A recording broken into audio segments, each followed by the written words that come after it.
we ready to go? All right, I'm going to call the meeting of the Administrative Services Committee for February 8th, 2023 to order. It's 8:30 in the morning, roll call. Teresa? Here. Matt? Here. Terry? Here.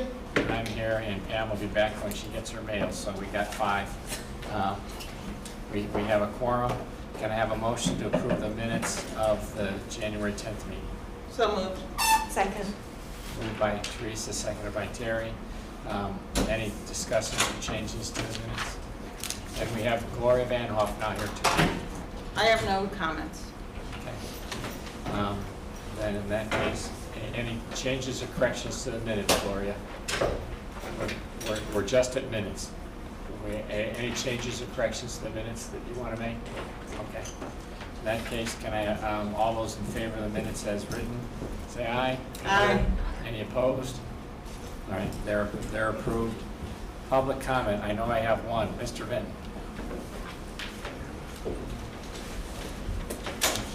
Good morning. Good morning.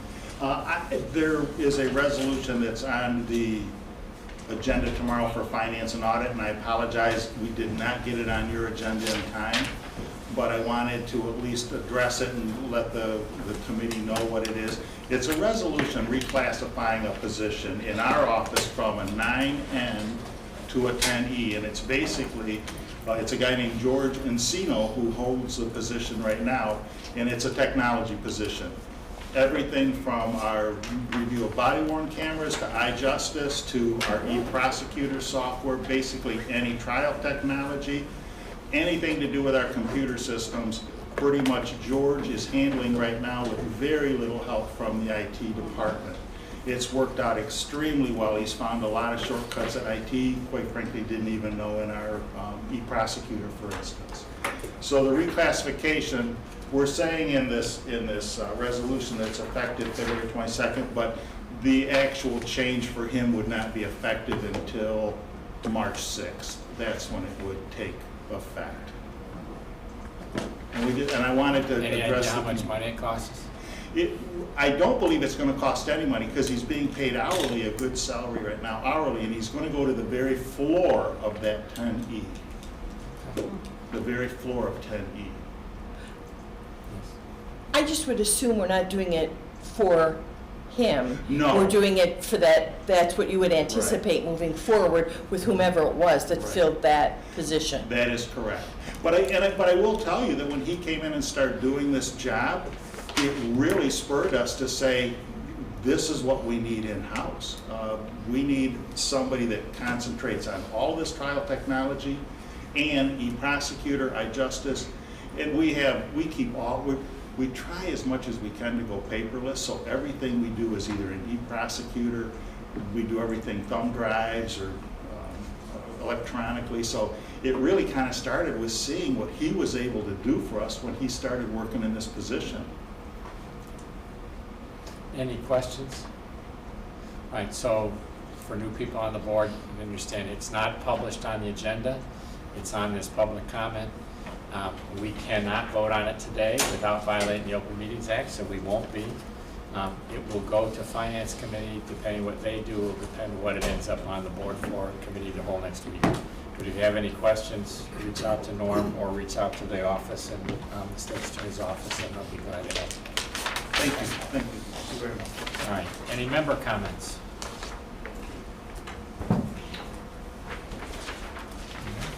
Okay, I don't see anybody looking for member comments, so in that case, new business is coming up.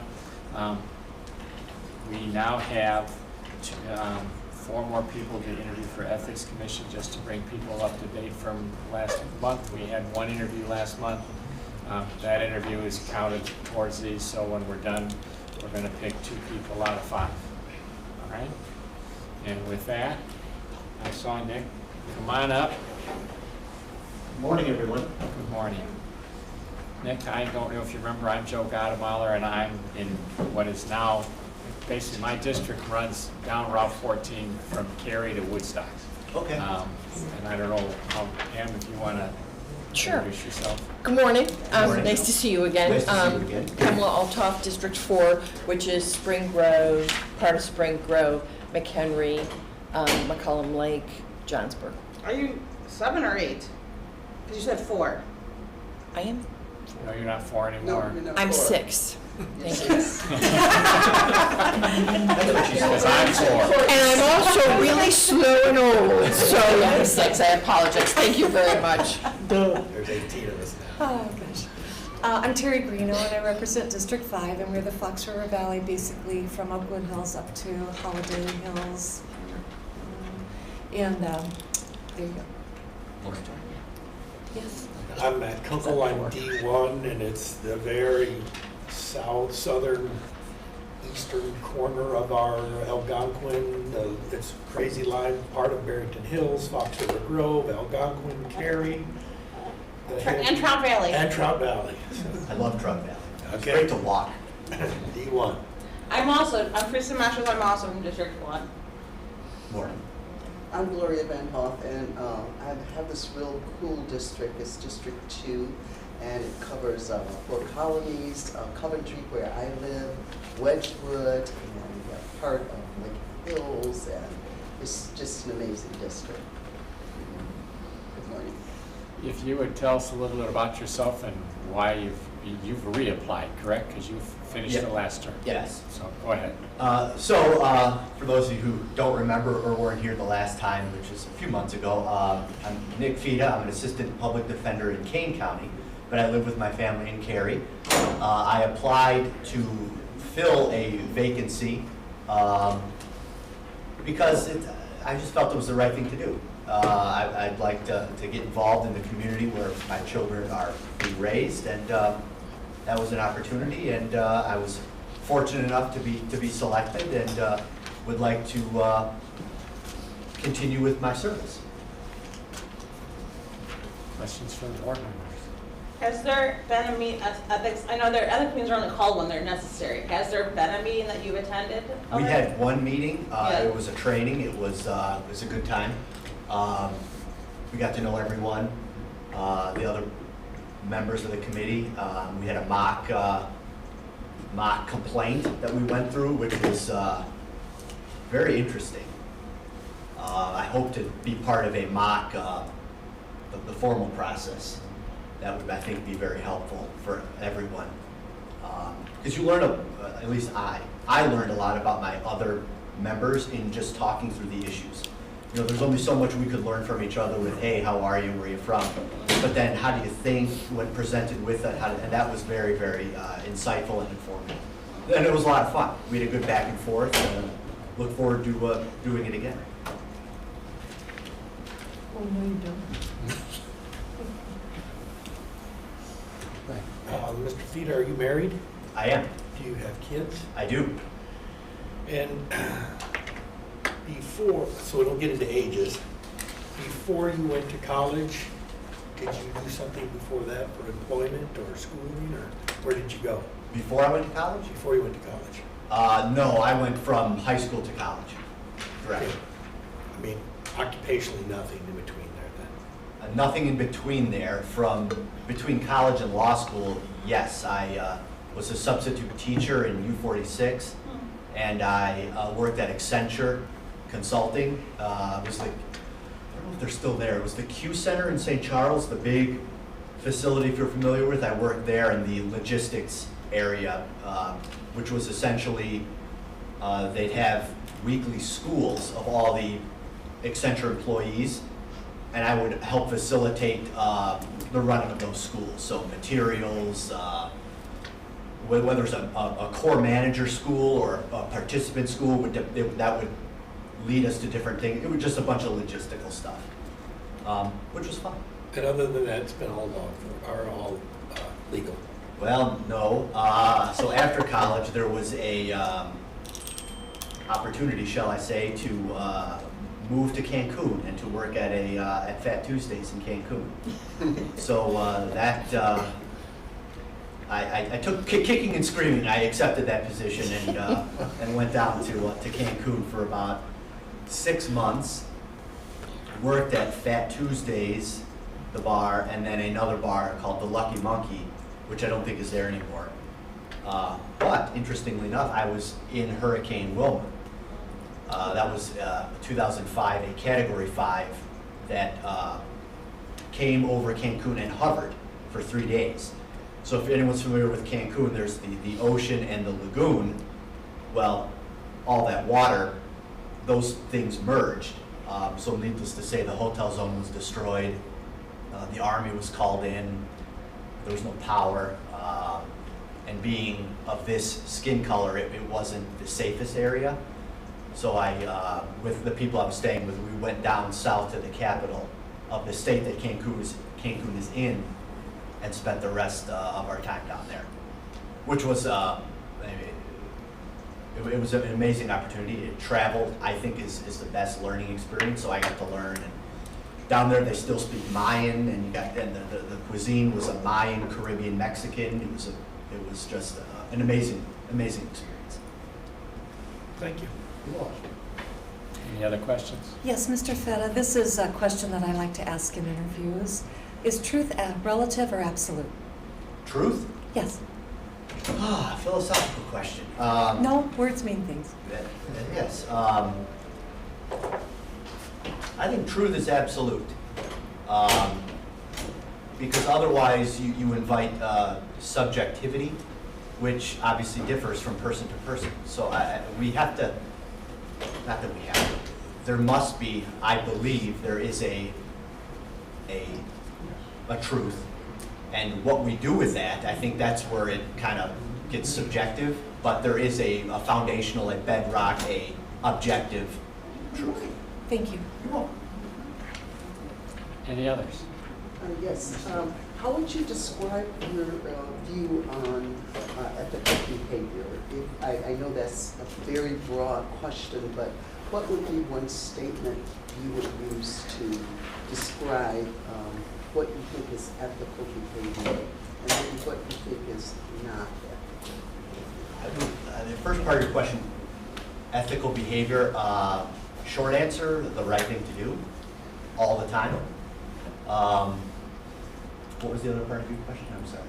Well, just what would you if you can think of an example from your own experience of unethical behavior you witnessed or noted, specifically when you come to public service.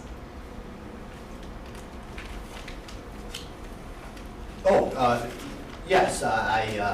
So in my job is arguing to a judge about facts, law, this applies, this doesn't.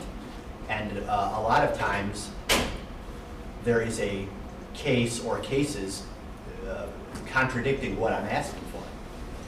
And I don't think it's an ethical consideration or an issue, but some in my office have that. What do you do with that?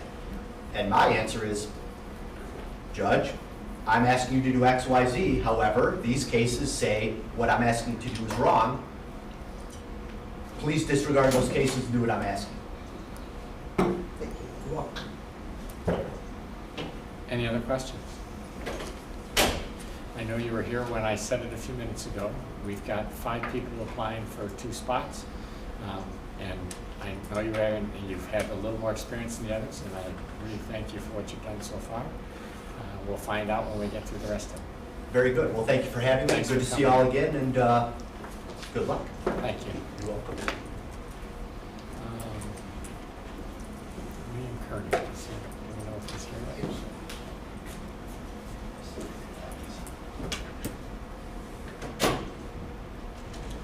Kelly, you want to join us up at this table or not? A little bit, yeah. Okay.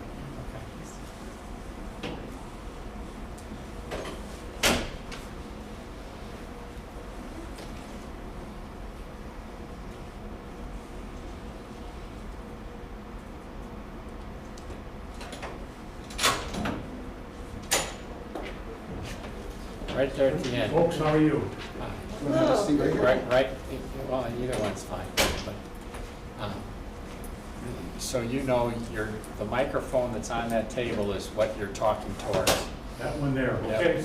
And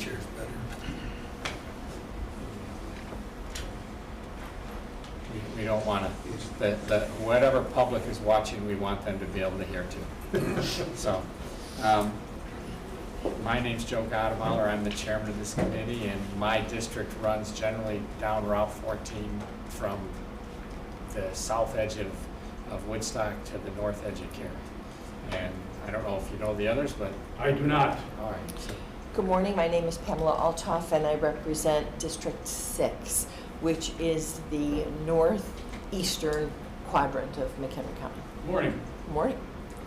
And I'm Terry Greeno, I represent District 5, going along the Fox River from Oakwood Hills north to Holiday. I'm Matt Kunkel. I represent District 1, Barrington Hills, Fox River Grove, Cary, Trout Valley, and Algonquin. I'm Tristan Matches, I also represent District 1. And I'm Gloria Van Hoff, I represent District 2, and that includes parts of Crystal Lake, a little bit of Cary, it's Lake in the Hills, but I have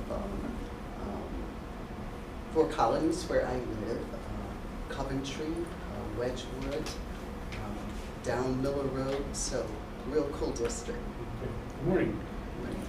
and if you would tell us a little about yourself and why you've applied for this spot. I'm a retired attorney. All of my, had been practicing law for approximately 45 years. The nature of my practice was representing public entities and public officials and public employees, principally in civil rights litigation, law enforcement related litigation, some land use litigation. My wife and I moved here from Arlington Heights. I lived in Arlington Heights almost all of my adult life. We moved here in December of 2018. My wife is a retired cosmetologist. I retired officially in November of 2021. I had a few cases left that I was in the process of transferring over to one of my partners. I handled my last formal act as an attorney with the firm 2 weeks ago. So now I am fully retired. My wife and I live in Lakes of Boulder Ridge. I believe that's your district. We moved here to downsize. We ended up buying a bigger and more expensive home. I joke with people that one of the things that the only thing I do here outside is barbecue. I took up golf when we moved out here. I'm not any good at it, but I have a good time. I stay a little active in our community. We have a men's breakfast. It's called the Romeo Breakfast over in our area. That's an acronym for retired old men eating out. I play bocce ball in the summer with the guys in the neighborhood. And I was gardening a plot that the village had over by Public Works where we were able to rent for $30, and my wife and I planted tomatoes and zucchini, and I just received an email from the director of parks saying that the dirt is terrible and people don't like it, and maybe you're not going to be gardening this year, which was very disappointing for us. The nature of my career involves not only legal analysis, but also factual analysis. I know very little about the Ethics Commission, just what the title suggests, that we would be involved in determining or analyzing whether or not individuals committed ethical violations. Part of my career is analyzing facts, analyzing witnesses, and reaching conclusions, and deciding whether or not to continue on with litigation. As I said, I represented public entities and their officers and employees. In the recent past, I've handled a couple of cases for the county here. I have three adult grandchildren, and my wife and I have 2 grandkids in grammar school and high school. So that's a little bit about me. In Arlington Heights, incidentally, I was active in the community as well. I was chair of the zoning, our zoning board for almost 20 years, and I wanted to continue on doing something for the community here. Questions from the board? Go ahead, Matt. What do you think of the use of the Texas foot wedge when you're golfing? Pardon? That's a good question. When I started golfing very late in life, sounds like you did too. I was introduced to the Texas foot wedge when you get a little too far in the rough and you use your shoe just to give yourself a little better lie. Evidently, you haven't been into that school of thought. No, I have not. It's not adapted soon. I golf, even though we're right across the street from the country club. I rarely golf there. My neighbor and I like to golf at various golf courses around the area. I mean, we have 4 or 5 courses within 10 minutes of us. I'm not very good at it, but I really enjoy it. Maybe you should explain a little bit more about that Texas wedge. Yeah, at a certain point in my life, I was taught to golf by a great guy, Seminary, and super guy. And he said to me, you can know everything about a business partner when you golf with them. If they cheat a little on the golf ball, they'll cheat a lot in business. It's a game, but it's still part of life. And that's why I asked about the Texas foot wedge. You're not familiar with the term, so it didn't really get my answer that I was looking for, but. Right. Yeah, at first I was like, there's an ethics question in there. I like It that. is, yeah, absolutely. Do you think that there's ever times when either legality or morality should trump over like ethical considerations? When legality or morality Yeah. should. Should. Well, they're not coextensive or coterminous. I mean, even though your acts may be legal, they can still be unethical in my view. You know, for example, I've always felt that a person's word, I was going to say a man's word, but a person's word, a handshake means something. It may not be legally binding, but it means something. A person's reputation, a person's personalities are very important. So I think you can do something unethical, which is in fact legal. I don't know that it's necessarily moral though. It seems to me that ethical issues and moral issues may very well coincide. I don't know if that answers your question. And I just wonder, I really like your ability or your eagerness to try new things, you know, like trying golf and things like that. And I just want to know, how much do you rely on your instinct, on your gut feeling when you are meeting new people or in dilemmas where you're trying to make a decision one way or the other? Instinct and gut was very important in my practice. I was a litigator, and we tried cases. I won my last 3 cases, excessive force cases and a pedestrian death case. But what we have to do, what I had to do very often is analyze, look at my client and see how is this case going to play before a jury if we have to go there. And it is interaction, it is gut, it is instinct to determine is this person, is my client going to be truthful or going to appear to be truthful, because that's what's important. It's not whether or not he's telling the truth or she's telling the truth, it's what a jury is going to believe. So very often I relied upon instinct and gut reaction. Thank you. Well, that's a good segue. Do you believe that truth is relative or absolute? Do I believe that truth is relative or absolute?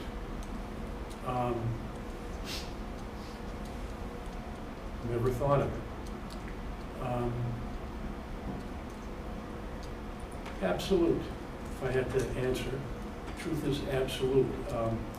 If you mean by relative, if you're saying what other people are talking about and what may very well be important in the community, relative to other people, if that's what you mean by relative versus absolute, that's why I think it's absolute. Thank you.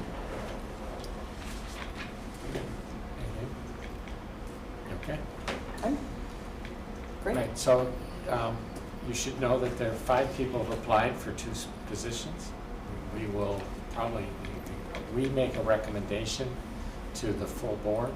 The full board will either approve our recommendation or disapprove our recommendation. And that won't happen for another couple of weeks. But today we will, when we finish interviews, we will talk about who we would recommend to go forward. You're welcome to stay if you like. You're welcome to listen online and see what the debate is. But I thank you for coming forward. And for the record, I'm also a local attorney, but I don't think you and I have ever crossed paths because We have not. So, anyway, but I wish you the best and thank you. Okay, thank you. It's a folks. pleasure. Y'all have a Thank good you. day.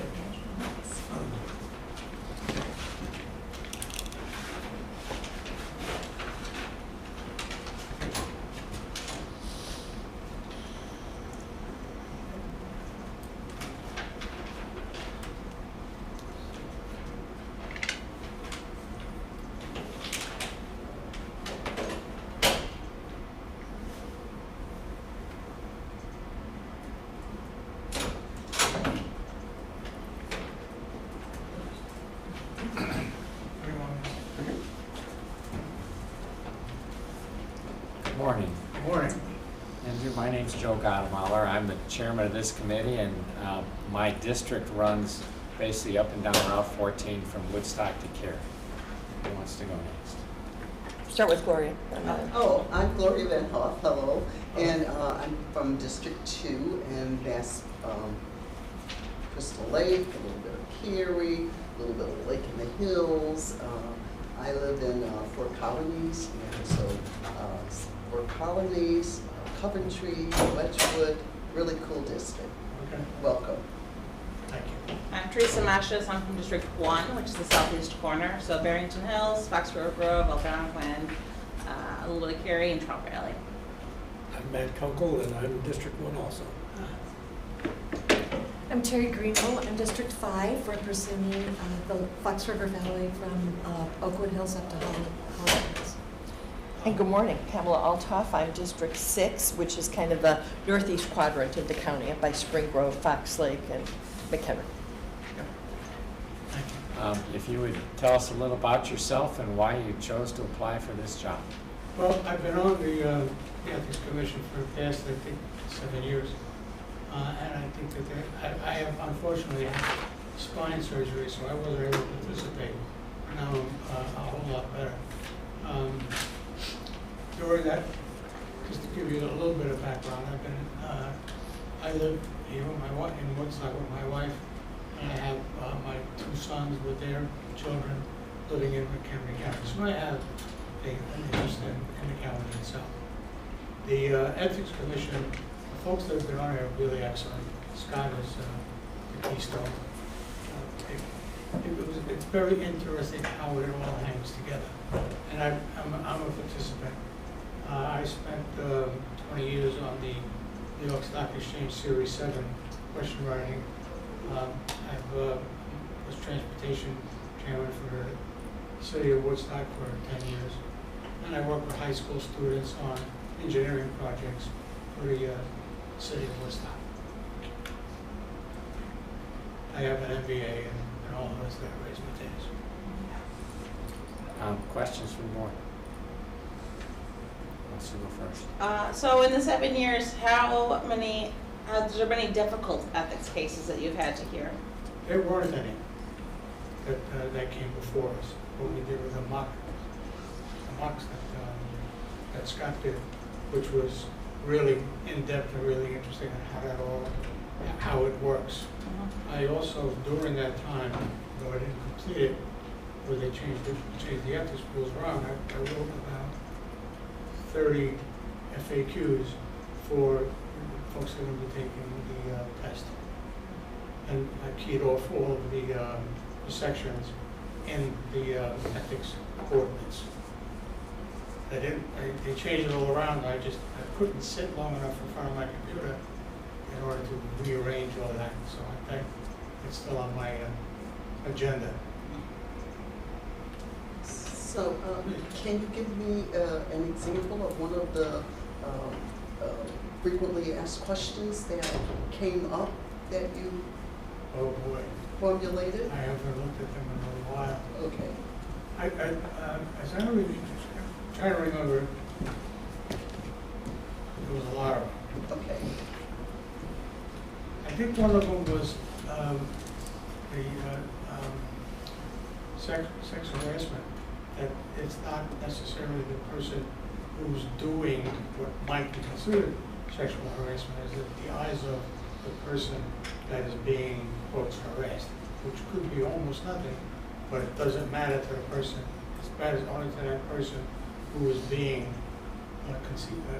conceptualizes it as a sexual harassment, whether it's a lady or which was an interesting concept, that it's both. It's not just one side, it's both. Please. Yes. Is truth relative or absolute? Excuse me? Is truth relative or absolute? Huh. I think it's relative. I don't think truth is, well, that's really a tough question. I spent a lot of years in engineering, and the truth was the truth. That's it. But it's not really. It depends on what point of view you're at. Does an expensive meal buy one of you? No. If it does, you're not worth buying. But if the rules say you can't do this, then that's the rule, and that's what you have to abide by, and whether you like it or you don't. When I was working in customer service and stock brokerage business, there were a lot of guys that just didn't like the rules, so they decided to break them. Part of my job as the company's police officer was to tell them, no, you can't. And if they said, well, I don't like the rules, I said, well, go find another business. Just like you guys have rules. If you don't like the rules, do something else. Thank you. I'm not sure I answered you because that You was did. really an interesting question. Matt, anybody? No? So here's the circumstances today. We have one more interview to come this morning. We had an interview last month with somebody who had applied. We have 5 people who applied to fill your expiring term and one other expiring term. We will make a recommendation from this board to the full board. It'll be talked about today when we're finished with interviews, and we'll make that recommendation. But I appreciate your service these last 7 years, realistically, and I'm actually quite happy to hear that we didn't have a whole bunch of violations for you to review. That's I don't really want to be sitting up here and be the person being reviewed. It's not fun. But anyway, I appreciate you coming in, and thank you, and there'll be some recommendations after we're done today. Okay. Thank you very much. Thank you.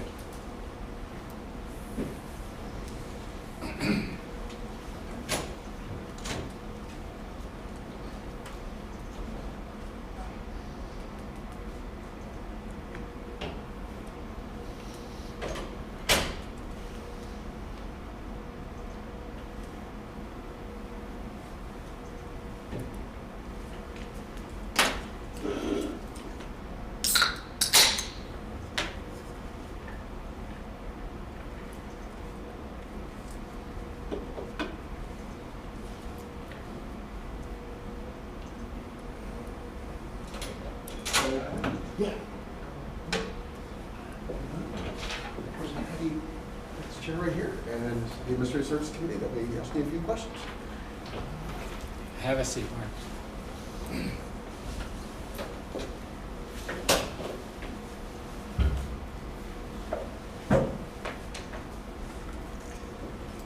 Mark, my name's Joe Gadamuller. I'm the chairman of this committee, and my district is basically up and down 14 between Cary and the south edge of Woodstock. Let's see.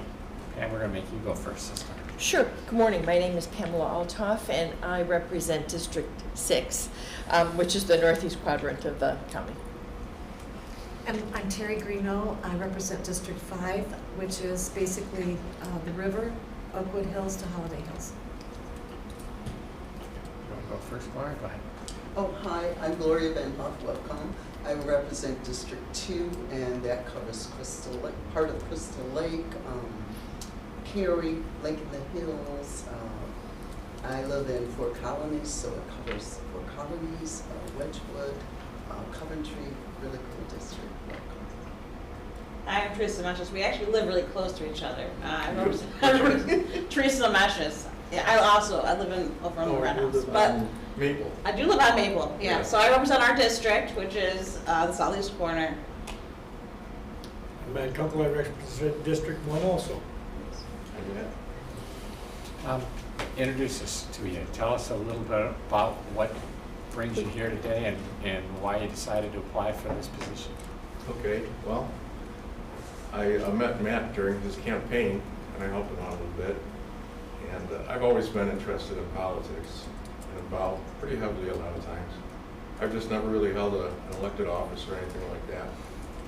And I was checking the postings on McHenry County website, and I noticed there was an opening for a commission, and it was an ethics commission. And I've always been interested in ethics too. I have a degree in theology from Trinity Evangelical Divinity School. And I've always been interested in politics as a way to make things happen, I guess you would say, change things. And the right way to do that is the ethical way of doing it. I mean, if a politician is not acting ethically, they're not going to get anything done. People are going to turn against that leadership, and I'd like to see things get done right. And so this position just intrigues me. I would love to be on this commission. Thank you. Questions from the board? Yes. Mark, we have 2 positions and 5 candidates. Why should we select you for this? What do you think would qualify you to be in this position more than the others under consideration? Well, like I said, I've always been very interested in politics, and if a politician isn't going to do things the right way, they're just, they're not a good leader. And I know that in order to get things done, people have to trust in the government, and so I'd like to be part of that process of helping people stay on the right track.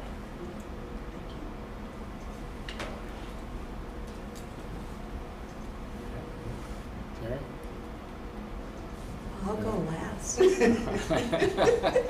Well, Go ahead. That's it? you may be Yeah, last. Is truth relative or absolute? I'm sorry, what? Is truth relative or absolute? Absolutely. Thank you. Everybody else has one? She said she's going last. You gotta And do it. universal, I might add. Yes.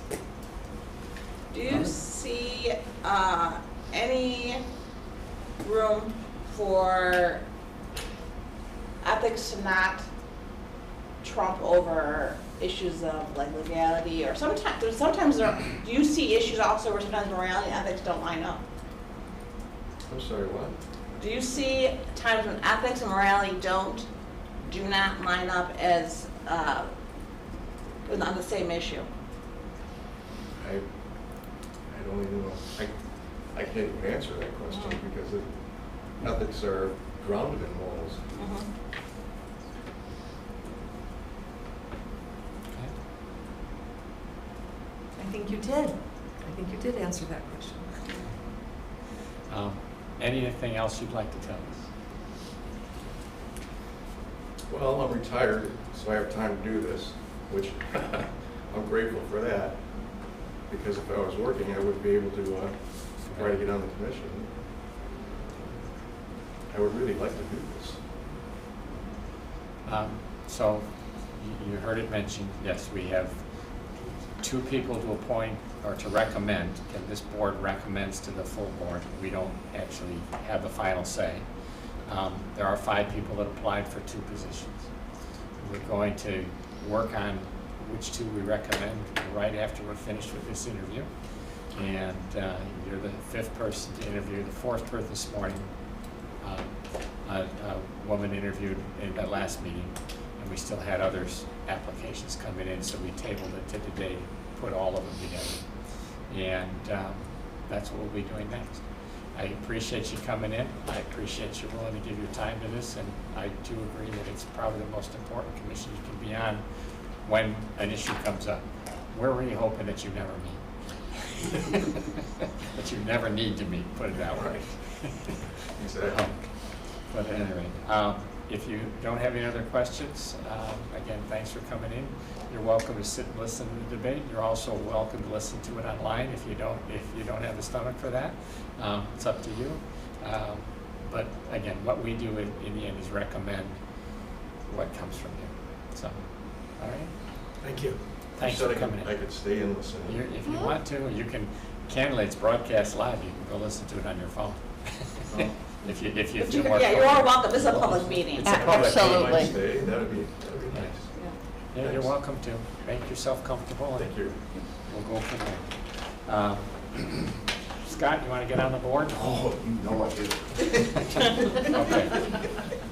So, just to remind everybody where we're at, Tamara Demotica, I'm sorry, I'm maybe mispronouncing it, was the person that applied last month, if you remember her interview. We have 5 people that have applied. The 2 incumbents are Nick Feda and Andrew Celentano.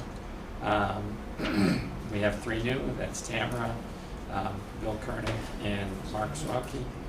And I don't know if I'm pronouncing that right, but you've got the names written in front of you. What I'd like to do before we have any motions is to just either give me 1 or 2 people from each of you, and you can put them on the board, and we'll go from there. I get to go last. So who would like to go first? How many did you want? Well, I ultimately, if you've got 2, I would like both, and who your picks would be, and we'll put them on the board, and we'll see how the rest of the board feels, so that everybody gets a chance to put in their 2 cents worth as to who they like. I'll jump first. Nicholas Feda, please.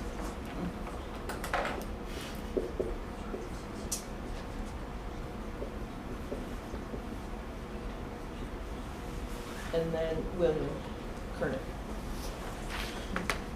Starts off the conversation. You're welcome to tell us something about those now, or you can do it afterwards if you want everybody else to pick first. whichever Yeah, you prefer. I think, yeah. Let's see who who makes See the where we're cut, at. and Okay. we'll discuss. Who wants to go next? May I go next? Go right ahead. It's exactly the same as Pamela. Okay. 3 more in. Oh, yeah. I just do. My mom's in the room. Terry, Teresa, Matt. I'll go. Matt, go ahead. I like William and I like Mark.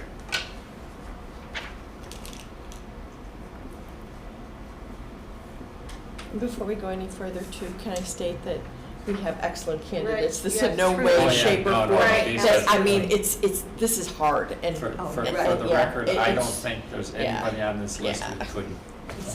Right. I We're mean, cutting out the diamonds from the rubies, right? Kind of, that's sort of, basically yeah. it, Well stated. Right, that's why I'm like, I don't know, right, because I don't, I have it. I just I'll- threw it I'll out for say. discussion, you know? right, yeah. Do you have anybody, Teresa? Because Just select 2. I did a rating system. go ahead, Terry. I have William and Mark. Is it Mark? Okay.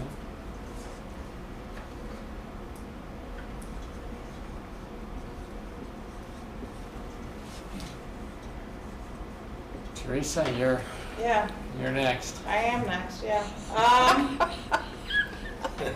Do us proud, Teresa. Do us proud. All right. Well, so Nick Feda.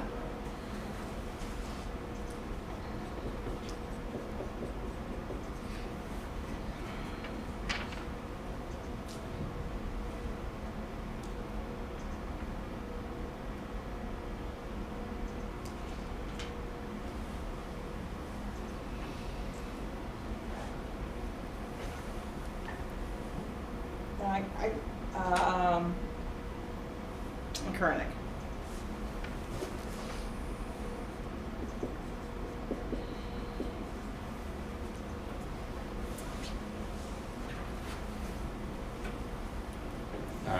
turn. I like Kurnik. And my tear is between Mark and Nick.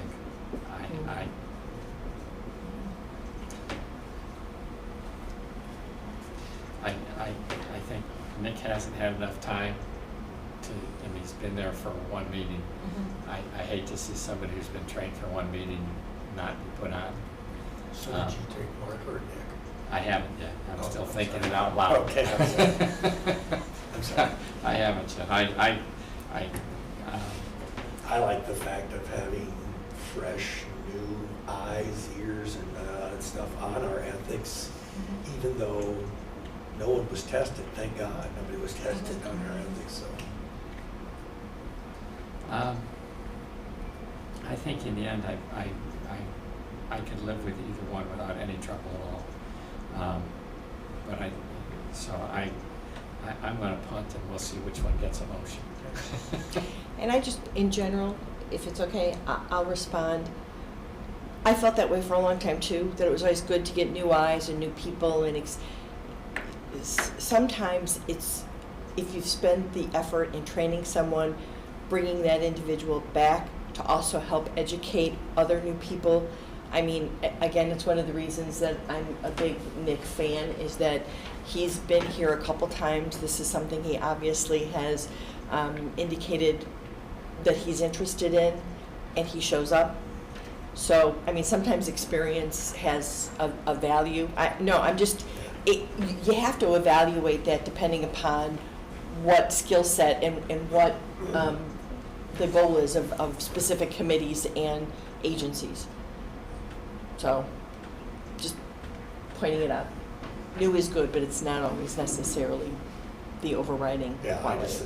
but nobody's been tested on it. I like to see the diverse background and experience, and so Mark's background in theology, I think that certainly is a broad perspective in ethics and very relevant.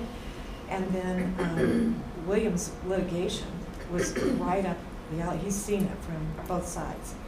And so I liked having those bases covered and the experience that they bring from their backgrounds into the board. And again, just the different perspective of the application, having two lawyers with a legal background, and then my only between Nick and William was just that this is what he has done. So he's seen it in real life, in application. I'll generally go next. I feel the exact same way. Great candidates. William seemed especially fit for this, and I also like the theology background. I would hate to do two lawyers, no offense, Joe, whatsoever, but we have to have balance, especially in ethics. We need that balance in ethics. There has to be someone there who is not just looking from one side, I believe.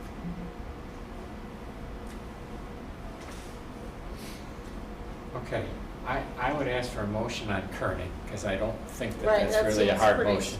Right, I'll make a Okay. motion that we appoint, or we suggest William Kurnik be given a 3-year term beginning on February 1st, 2023, to expire February 1st, 2026. I'll Yeah, second that's that. Any other discussion on Mr. Kurnik?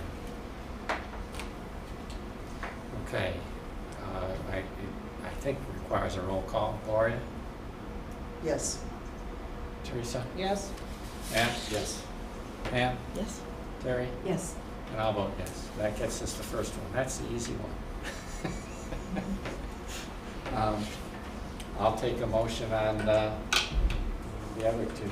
I would either Feda or Zuelke, who wants to go first.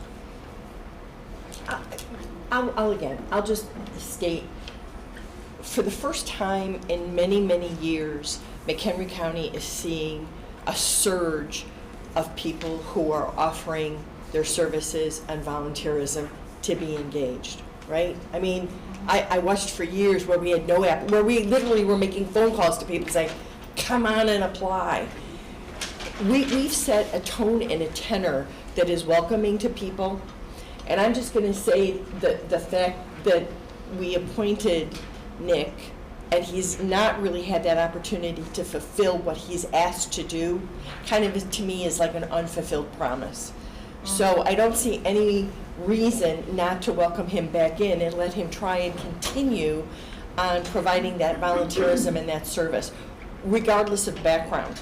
You know, sometimes when we do this, you know, you kind of look at the pool you have, and that's one of the reasons that I'm kind of advocating for that, just because we invite people to serve, and then through no fault of their own, you know, we kick them out and bring somebody else in. And I just don't like that kind of approach. Yeah. I think you give people that opportunity. Now, if they've been there for 20 years, it might be time to, you know, find new blood. But I just feel in his particular case, we should allow him to continue in that service. That's So for just opinion. clarification, Nick was appointed, he didn't step forward?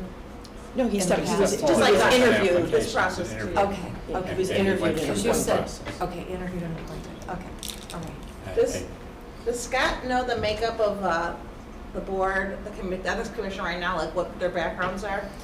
And Scott's like, thanks for putting me on the spot. Yeah, thanks for doing it. I know we have a CPA who's our chair, and I'm struggling with the backgrounds of the other two. I'll tell you, they're not legal backgrounds. They are professionals, but I'm not specific. We're specifically remembering what their background is, and I should. But they're not attorneys. And Scott, I'm also wondering, the terms are staggered, right? So that we have two that are ready right now, and then when would we have, do you know off the top of your They're head when we have? 3-year terms. I'll defer to Kathy if you know offhand when the other 3 would expire.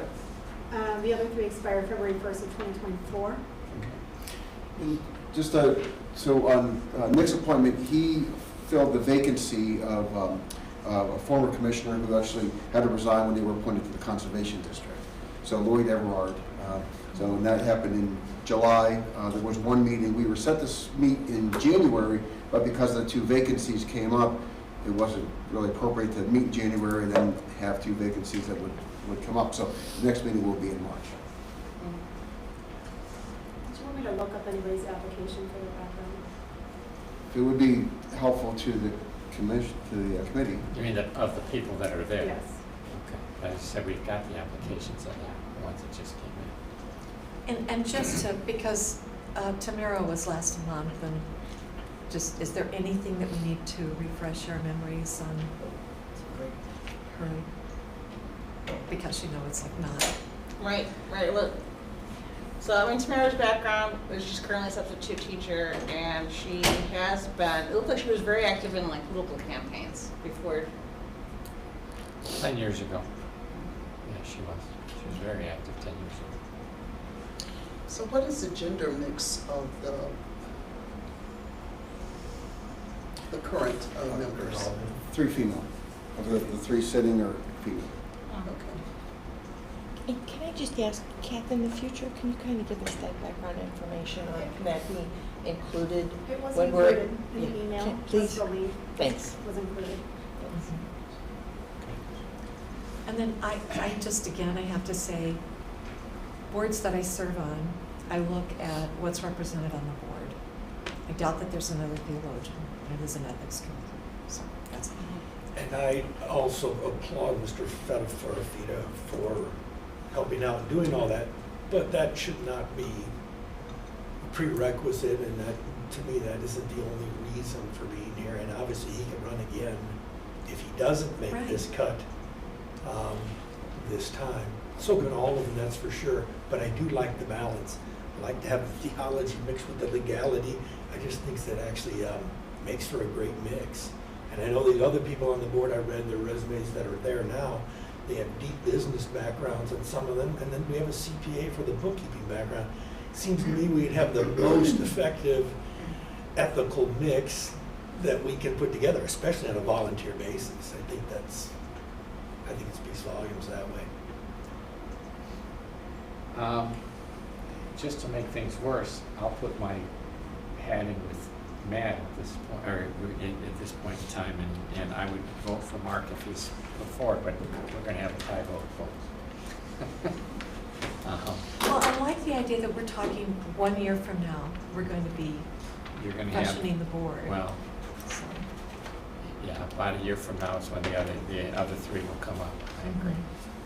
And, But obviously, if they're good at what they do, they're gonna come right back in. mhm. Which goes back to why are we dumping Nick? That's right. Well, I mean, I'm hello? I'm hoping for the perfect mix, so, but that's, This is Nothing's the thing perfect. for urgent volunteering for a political position. It's so unique and gives It's a such a unicorn. different It is a bit fresh of a air. unicorn, isn't it? I mean, Okay. Do you want, would you want me to make a motion for Nick Feda so that we have to vote on? Sure, I'll I'll make the motion. Second? right, so the motion is to put Nick up. And that's what, you've made that motion, Yes, Pam, I and have. seconded by Laura. Any other discussions you guys want to have? So, just for clarification purposes, if we deadlock this, this get thrown to the board for the two of them? We've not overcome that scenario. The Usually recommendation, we have 7 people, so we never deadlock, but we're missing one. The chair can always weigh in too. We can send and say there's 2 vacancies. You can send all to the chair and say these are our recommendations and this is what happened in our chair. It's the chairman's appointment. It is. well, actually, that's not true. The Ethics Commission is unique in the fact that the recommendations flow directly from this committee to the county board. It does not Oh, go it doesn't through- go to the chairman. Correct. I apologize. We can't do what we think I could. No, we can't, Well, no. you can still do it, we're just gonna end up with a board fight on the board floor. Not a fight, Fight, right? Or, you know, a refinement. a refinement, okay. All right. I mean, I just want to make, a statement. To me, it's all well qualified, Mhm. no question. I'm just looking, if I were looking objectively at any situation, organization, I want the diversity to come in from people's perspectives. And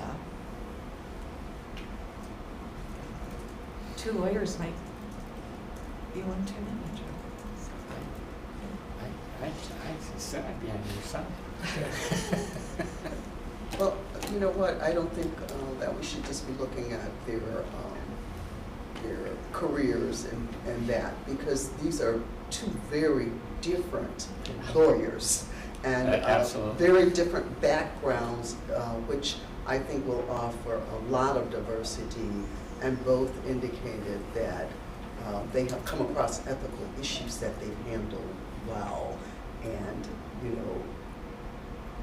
I really don't think that we should say no to them because they're 2 attorneys. And I do think Nick should have a chance to be able to continue. We have a position that's going to come up in a year.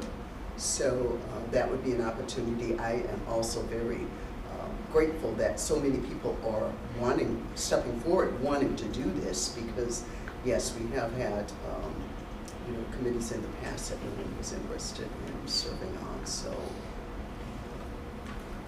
my last thing on that too is, my particular question to Nick was not just shot over the bow. That's a question about that time frame in our lives when we're formative as adults. And they say less than 0.2% of people actually change their actual personality and who they are from that formative age. So by the time they reach 20 years old, I couldn't ask that because you can't ask age anymore. But now they look at, and in business we look at, people in that age group, what did they do prior to this? What was their real world experience? Nick didn't do anything till he was in college. No jobs, no interaction with people. He missed a chunk, as a lot of young people are missing now because of the pandemic stuff. They missed a chunk of their formative life in that section that really makes up who they are. As a lawyer, he's learned all kinds of bridging skills. He can bridge those skills all the time, and he does it now as an adult. But he went from college to Cancun to a lawyer. So that's where what I'm looking at as a balance in the ethics issue, not judging the man as a person. Seemed great. He's in my district, and I thought, that's a neat guy to kind of even know in his family. That's all great. But ethically speaking, we need that power and balance of a broad base of people who are ethical, of course. We can't just throw someone in there who's not ethical because they meet our broad base. I agree, this isn't about their job, but this is too about their answer, what their real world experience is. So it's, I'm not just throwing, what I'm saying is I didn't take Nick out of my mix on my notes because he was an attorney. I took it out because to me, that broad base of experience, when an ethical question comes up that is super broad based, you need somebody who's had a little more world experience. So your thinking is that Cancun offers no opportunities to exercise ethical behavior? I'm sure Cancun offers a ton of places for ethical behavior, but I'm not sure what his decisions were during that time frame, of course. Not sure at all of that portion, but yeah. No, that's fine. I would make a motion to have Mark But there's- be. oh, Well, there's a one motion. on the Oh, there's one, floor. I'm There's sorry. one on the table, so we're gonna have to vote on Nick first. Okay. I suppose, I don't even wanna go to amending it, I don't know how you'd amend it, so. Any other comments about yes or no on Nick at this point in time? If not, we'll go to a vote and see where we come out. Okay? I'm gonna start with you, Pam, because Yes. you made the motion, Sure, so you're yes. yes. No. No. Gloria? Yes. Yes. No. And I'll vote no, we're deadlocked. Let's go to the next. Well, I make a motion for Mr. Zuelke. Okay. I second. All right. Do you have those names? Okay. Do you want to continue to discuss this, or do we want to go to a vote? I just, when I think of a theologian, has to be a very small percentage of the population to step forward into the public sector. Someone with life experience, not trying to, can make decisions that, basically, a person who has lived a while on this earth is free to make decisions without consequence, that they can do the right thing in a situation, no matter how tough it might be. This, the ethics committee hasn't had, or what is the proper term, ethics board? If you had a violation here, right? Commission, thank you. Yeah, hasn't had a violation, but we do not know what the future might bring. And to have the opportunity to have a theologian on an ethics committee and bring that kind of a diverse perspective is a unique opportunity. And I would like us to take advantage of it. It's just, I just don't know how many committees will have the opportunity to get this kind of inclusion in our processes. And I hate to see us pass that up. Any other? Okay. You made the motion, I'm starting with you. Yes. Yes? Yes. No. No. Well, I'm gonna stay with my team, no. And I'll vote yes, so we're deadlocked. So both motions have failed. I would ask that the board, that we do a combined and recommend both of them to the committee, to the board for their decision. And and again, it's the problem with having a matched board right now, but it does take it to the next level. The other alternative is just to wait a month and let Eric come in and, be the tiebreaker. I would rather have the board be the tiebreaker than, one person who hasn't said anything. And again, we all state, I like that too, and the comment to the board is obviously one individual rose to the top amongst all of us, and then there was, a pool of really good people, and we just had We deadlocked different on perspectives, and Right. they can, yeah. And they Gives the can- board some homework to do. They have to listen to the meeting. Yeah. So how many members are on the commission right There's now? 5 on the commission. So a total of 5? Yeah. Okay. I know that's what we had on merit commission. So Mhm. what about What about increasing the size? Yeah, I wouldn't Have want we to have a thought about 6 and that, they'd be Scott? like this. We don't Yeah, have that would be to- exactly let's- right. I don't want to increase the size. No. I don't know if we can. I haven't looked at that, but we certainly can't by the time we have to decide this. Yeah, it's prescribed by the ethics ordinance, which the county board We adopts. just, you know. Okay. Yeah, that's way back in the weeds. And again, the overall underlying message should be, isn't it wonderful that we have discussions and we have so many people we can't, there's not one that, you know, I mean, that's a It is- great it is. issue and problem to be faced with. So can I have a motion to move forward with that recommendation, let the board decide? So moved. By Pam, is there a second? Second, I'll second. By Teresa. I know that's unusual, I can't say I've ever done that from a board perspective before. We but I do haven't had think- any people. Huh? We haven't had any applicants I before. know, that's true. That is true. We haven't had a situation like this before. It is a nice problem to have. Any other comments or discussions on it? Are you folks okay with sending this to the next level? Voice, you're doing a voice vote? We'll do a vote. We'll do a Okay. vote. We'll go back through it again. I mean, we could deadlock on this too, I Well, suppose. I wanted to ask you, what's the downside of holding it till next month to vote on it in our committee? Well, we only have one person to ask. He hasn't seen the interviews because he hasn't been here. He's going to be in Well- the same boat as everybody else. They're recorded. I understand, but the whole board can do that same thing. Right. I mean, I think it makes more sense to fill the board, and I don't think that, whichever way the board goes, I'm comfortable with. I really am. I don't think it should just be Eric's decision. I think it should be the board's decision, not just one. And even then, if you got to a full board and they saw that, they could change it at that point if they wanted to. So I think let the board make the decision, I think. But that's me. Any other comments or questions about it? Chairman, just for clarification, are we letting the board, or having the board decide between Zuelke and Feda, or between Feda, Celentano, Zuelke, and DeMar? No, just between the two, Here. Feda and Zuelke. Okay. We're not resurrecting all the whole board. So, We're not that bad. We've cut it from 4 people to 2.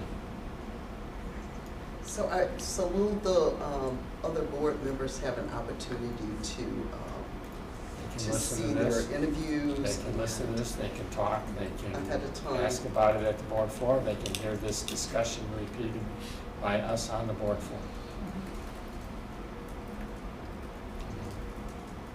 Which would be the same thing that would happen to Eric if we brought him in next week and then, or next month and do the same thing.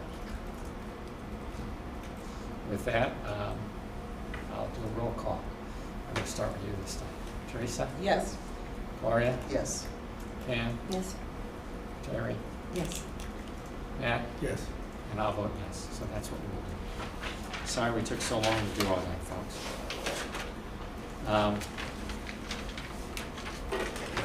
We have, I know I like to write them. The next thing on this list was the guidebook, and I don't know if mine's sitting in the briefcase back there. Did you pass that out anywhere? Has anybody seen that? Oh, it's There's in an the email. It's in an email, yeah. Okay. The one that was Well, on my email comment. was broken for a week, so I have a paper copy, but I don't know what all went on. The thing I was going to comment on with the appointed officials, I noticed that it prohibits them from speaking against any decisions that the board makes. And I'm wondering why they're more limited than we are. Well, basically, we want them to have their fight in their board and then come forth with a recommendation. If it doesn't do us any good if we just talk about ethics commission, if the 5 ethics commission members split 5 ways and we had to listen to it from them, that defeats the purpose of having a board. Right, so, And I don't know that they're prohibited, but Well, let me our see if I can- recommendation is that you you support the decision of your board. right, well, I'm going to pull it up where it says, I think it prohibits them. Because I read that was the only part of it, that was the only part of the guidebook that drew my attention, because I was thinking to myself, it seems more restricted than we restrict ourselves to. Well, that's because we can't restrict ourselves. We don't have the ability to. You know, the elected officials don't have that option. When we appoint somebody to the board, we're ultimately saying, we can restrict you. We want you to work it out at a board and come with a recommendation. Yeah, If they deadlock, they can do the same thing.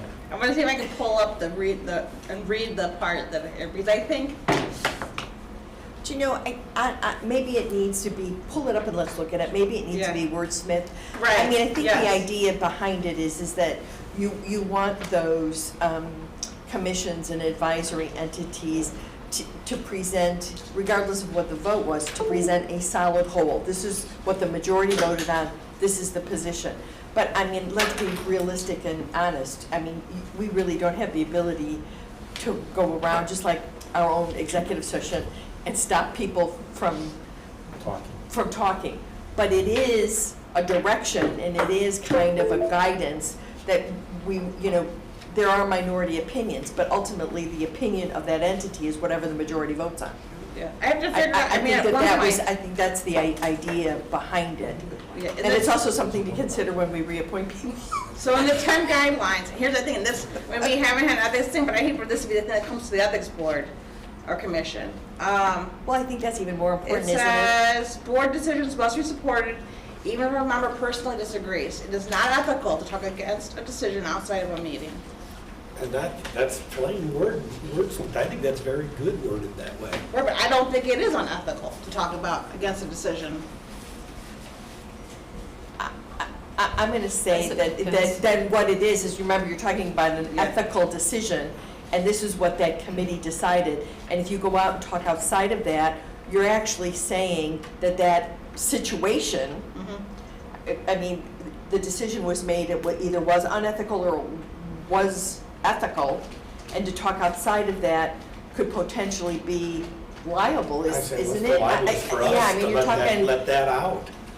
If it's an individual and they decide an individual did not act unethically, and then somebody from the commission goes out and says absolutely did, that has major ramifications. So I read this like, for instance, because it's fresh in my mind because we just came from it yesterday. People on Valley High keep talking about how we should not have rebated the money, right? And this keeps coming up, that we shouldn't have rebated the Valley High money. Is that unethical for people to keep saying that? Well, first of all, it wasn't a Valley High decision. It was a county board decision. Right, but people at the Valley, this keeps coming up that we shouldn't, that, right, and that, I mean, this happened 4 years ago. That's an opinion, though. That's not a. And Well, it wasn't it wasn't is- a Valley High decision. But Teresa is right. The decision was made to do it, and so part of what we've heard is that if the board makes a decision, we stick by that and we honor that. We don't go and, you know, when it came up the last time in our meeting, Teresa, I said, that decision was made. Yeah. We can't change it. We learned from it. Let's move on. Yeah. That makes So great that's sense. the approach, I think. So to go around talking, I wasn't on the board when that decision was made, but I was well aware of it. I was not one of the persons that accepted a rebate. It was probably a bad decision, but you know, this is what that's I'm what I'm saying. saying. Is So it let's not not supposed keep going back Well, there. she's elected, this is Right. appointed. Yeah. These That's are the people difference. that have not been, elected by, constituents. And so we're just setting, so think about that. Scott. Mr. Chairman, if I may, couple Go ahead. things. So what we're looking at in the appointed official guidebook is the 10 guidelines for board member ethical behavior. This is a document that your preceding committee asked to include, but it's adopted from the conservation districts of Kansas. It was something that one of the members found and said, this is really good guidance, and that's the thing, is guidance, and we should include it. So that's how that came to be into this document.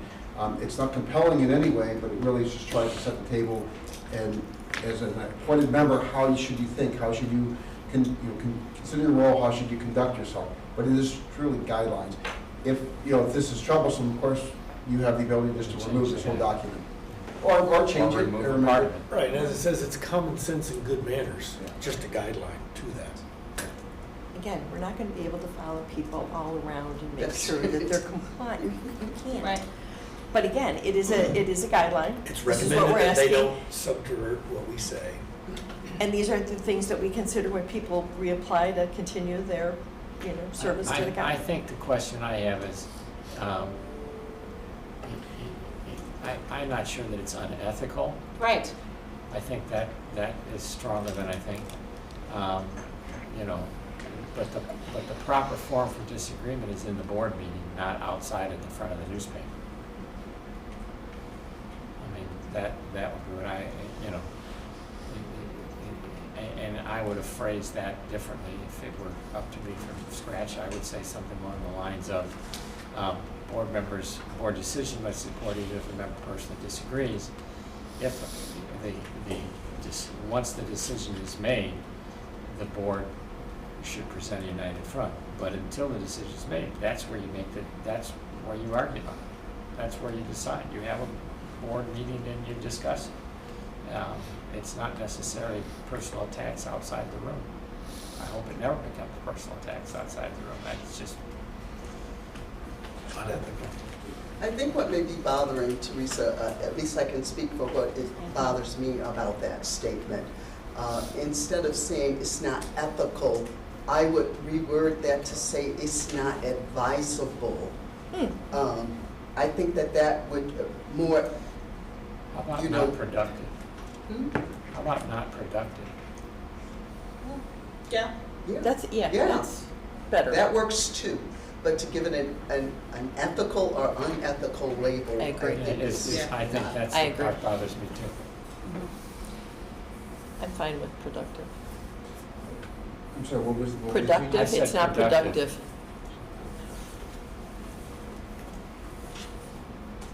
I like that better too. Can we just think on that word for just a minute? Because ethical did have some meat to it. Advisable and productive don't. Yeah, but you're not going before the Ethics Commission.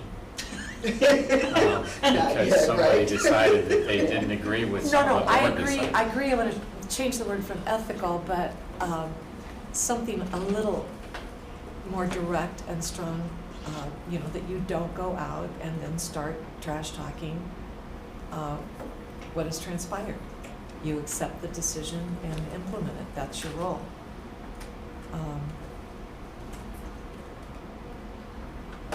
What would be a good word for productive?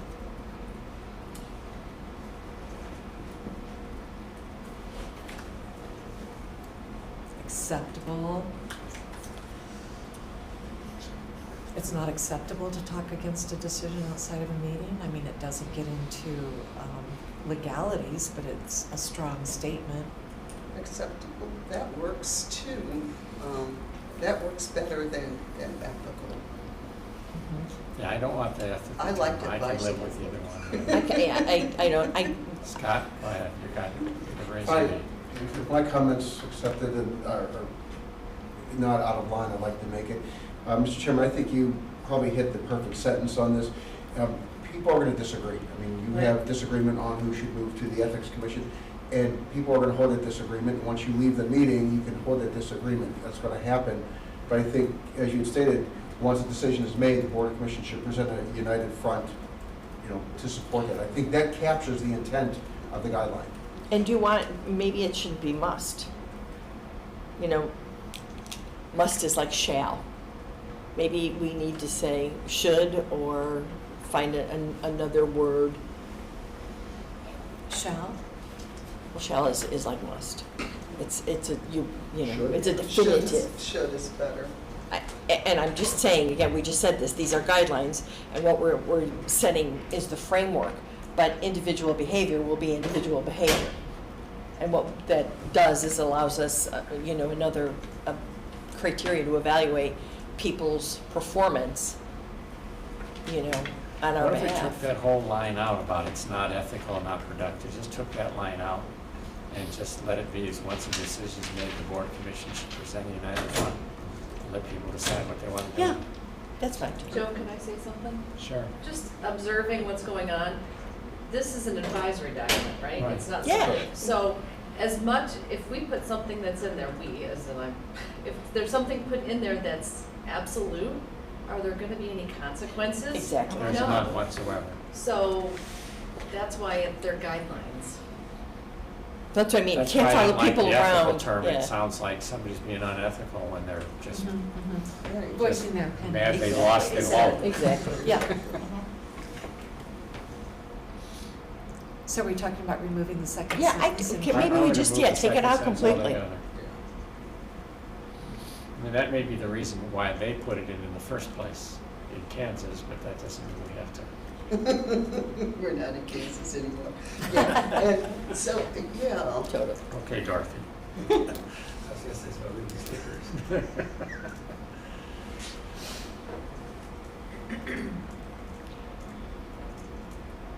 Yeah, because the truth of the matter is that we do that all the time.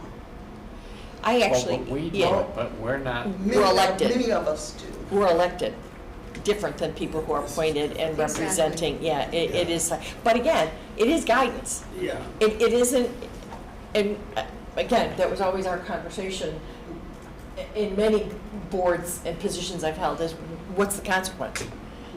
You know, you can require people to do things if there's no penalty. So I think should be supported. I also liked underneath it too, what Scott had. You know, you want to put a sentence in there, then it is. Once a decision is made, the group should support that decision. Present a united front, I don't mind that at all. That lays out the intent. Yeah, and what about that sentence in place of the one that's, Yeah, instead take out the, like, tuck against, yeah. It's a positive rather than a negative.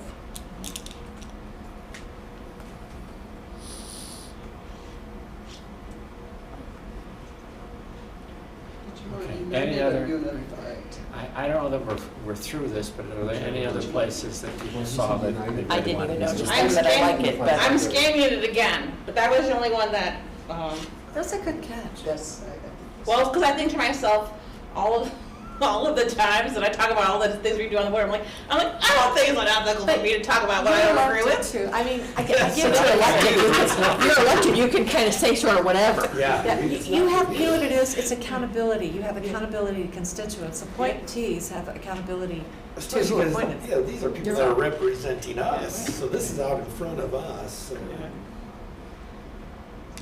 I mean, if there's a minority, you know, if a board recommendation comes to us Yeah. and there's a minority decision, I don't mind seeing a minority decision, but, you know, I don't want to read about it in the newspaper after we've decided based on what they recommend. It just creates division and wedge. Right. Yeah, it's, and I have been in the minority a lot. All those years down in It's Springfield. just like a good fight, I think, that's what I think. Did anybody, I mean, I don't see anything else. I scanned through it again, and I didn't see anything else that I wanted. do you guys want more time on it, or you want to move forward? I mean, this was written by a prior, you know, what, 7 years ago? Is that the date on this, I think? 2015, so, I mean, it doesn't say we can't look at it again if you see something, but, yes, Scott? We have the state's attorney reviewing this because there are components dealing with OMA, FOIA, and Robert's rules need to be a little bit further developed, I would think. I caught Norm as he was leaving the meeting, and that's still under review by their office, so there may be some more changes to come. So what I'd recommend is have this come back before you next month. That's give you fine. a chance to take a look at it. We can incorporate any changes the state's attorney would recommend and go So from your there. homework assignment, if you choose to accept it, is to read this one more time.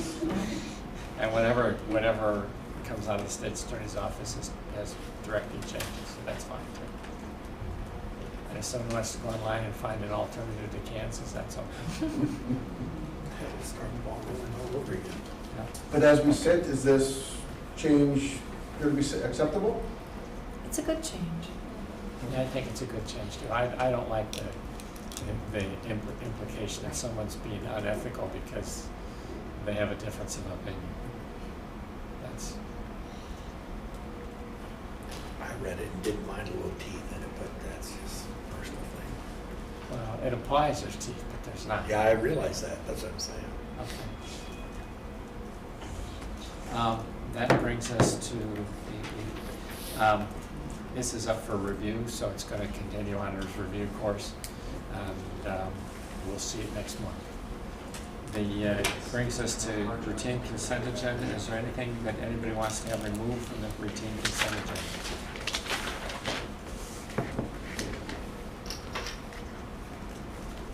If not, I'll make a motion to approve the consent agenda as presented, that's 6.1 through 6.5. 6.1 through 6.5. Is there a second to that motion? Second. Second by Gloria. I just decided we needed to call me all of a sudden, but, at any rate, roll call, Gloria, Yes. Teresa, Yes. Matt, Pam, Yes. Yes. Terry, and I'll vote yes, so the consent agenda is approved. It brings us to department overview, human resources. Woo! Yay. We actually got the presentation. Okay, so I do have a PowerPoint. I have copies that I'm going to give you because I think there's some good information. I think there's some good information in here that you may want to hold on to and discuss further. Hopefully you stick with me as I'm presenting, because I know as a trainer sometimes you don't do handouts until after the training so people don't read instead of. We're gonna flip ahead, right? Don't flip ahead. So my name is Cheryl Chukwu. I've been the HR director for about 7.5 years. There's been a couple of reorganizations since I got here. And we reorganize as we see the needs of the organization changing. So what I'm going to talk about are these 7 or 8 things. So these are the major functions we have within our office. We do, again, we look at our staff. We do recruitment. We fill positions. We train and we develop employees. We make sure that they are classified and compensated properly. We have an HRIS system that we need to maintain, that we just paid a lot of money to get Kronos in here, and we use it for a lot of things that we didn't use ADP for. And so I want to kind of give you an overview of what we do there. All of the health benefits and wellness programs of the county come out of our office. Also employee relations and appreciation comes out of our office.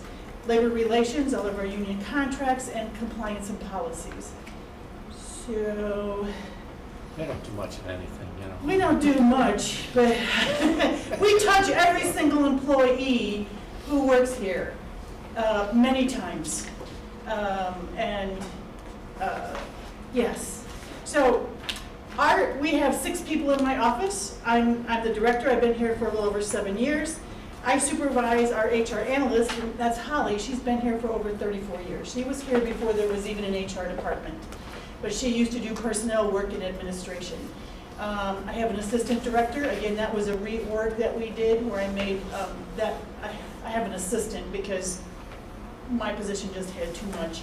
And then we specialized a recruitment specialist. That's fairly new, but she's been here for 15 years. We specialized one of our people into benefits, and she's been here for 4 years, and we have an admin specialist. So there are a lot of functions that each of them perform individually, but as an office, we do a lot. So recruitment and staff composition. So recruitment and hiring, things have really changed over the last couple of years. We used to be able to put a job on our website, and we would have 200 people apply. That just does not happen anymore. So we had to reorganize our office to have one person really focus on recruitment and look and diversify how we go out and recruit for our positions. We currently have about 125 vacant positions. Some of those, there are multiple vacancies. You know, there's like 18 to 20 CNAs always vacant. We've got about 15 correction officers vacant, 10 nurses. So while there's 125 vacancies, it's not 125 positions. So we now use Kronos to do our recruitment and onboarding process. So we can use Chronos to put our ads on our website. People can apply directly, and we can also send it out to Indeed and ZipRecruiter, and all of it feeds back into our system. People can now see who their applicants are as they come in. They can review them as they come in and say, you're qualified, thanks for applying, but you're not. So we can respond to people much faster. It's a much better system than we had before. We also do all of our onboarding through the system. So once somebody is notified that, yep, we're gonna bring you on board, before you come on your first day, here's your tax forms, here's the policies, here's health insurance, so that when they come in, they've got some of that initial stuff done, and they can ask questions about health insurance, or they can ask specific questions about their job or their benefits. Again, we've really expanded how we recruit. So we're really much more strategic than we used to be.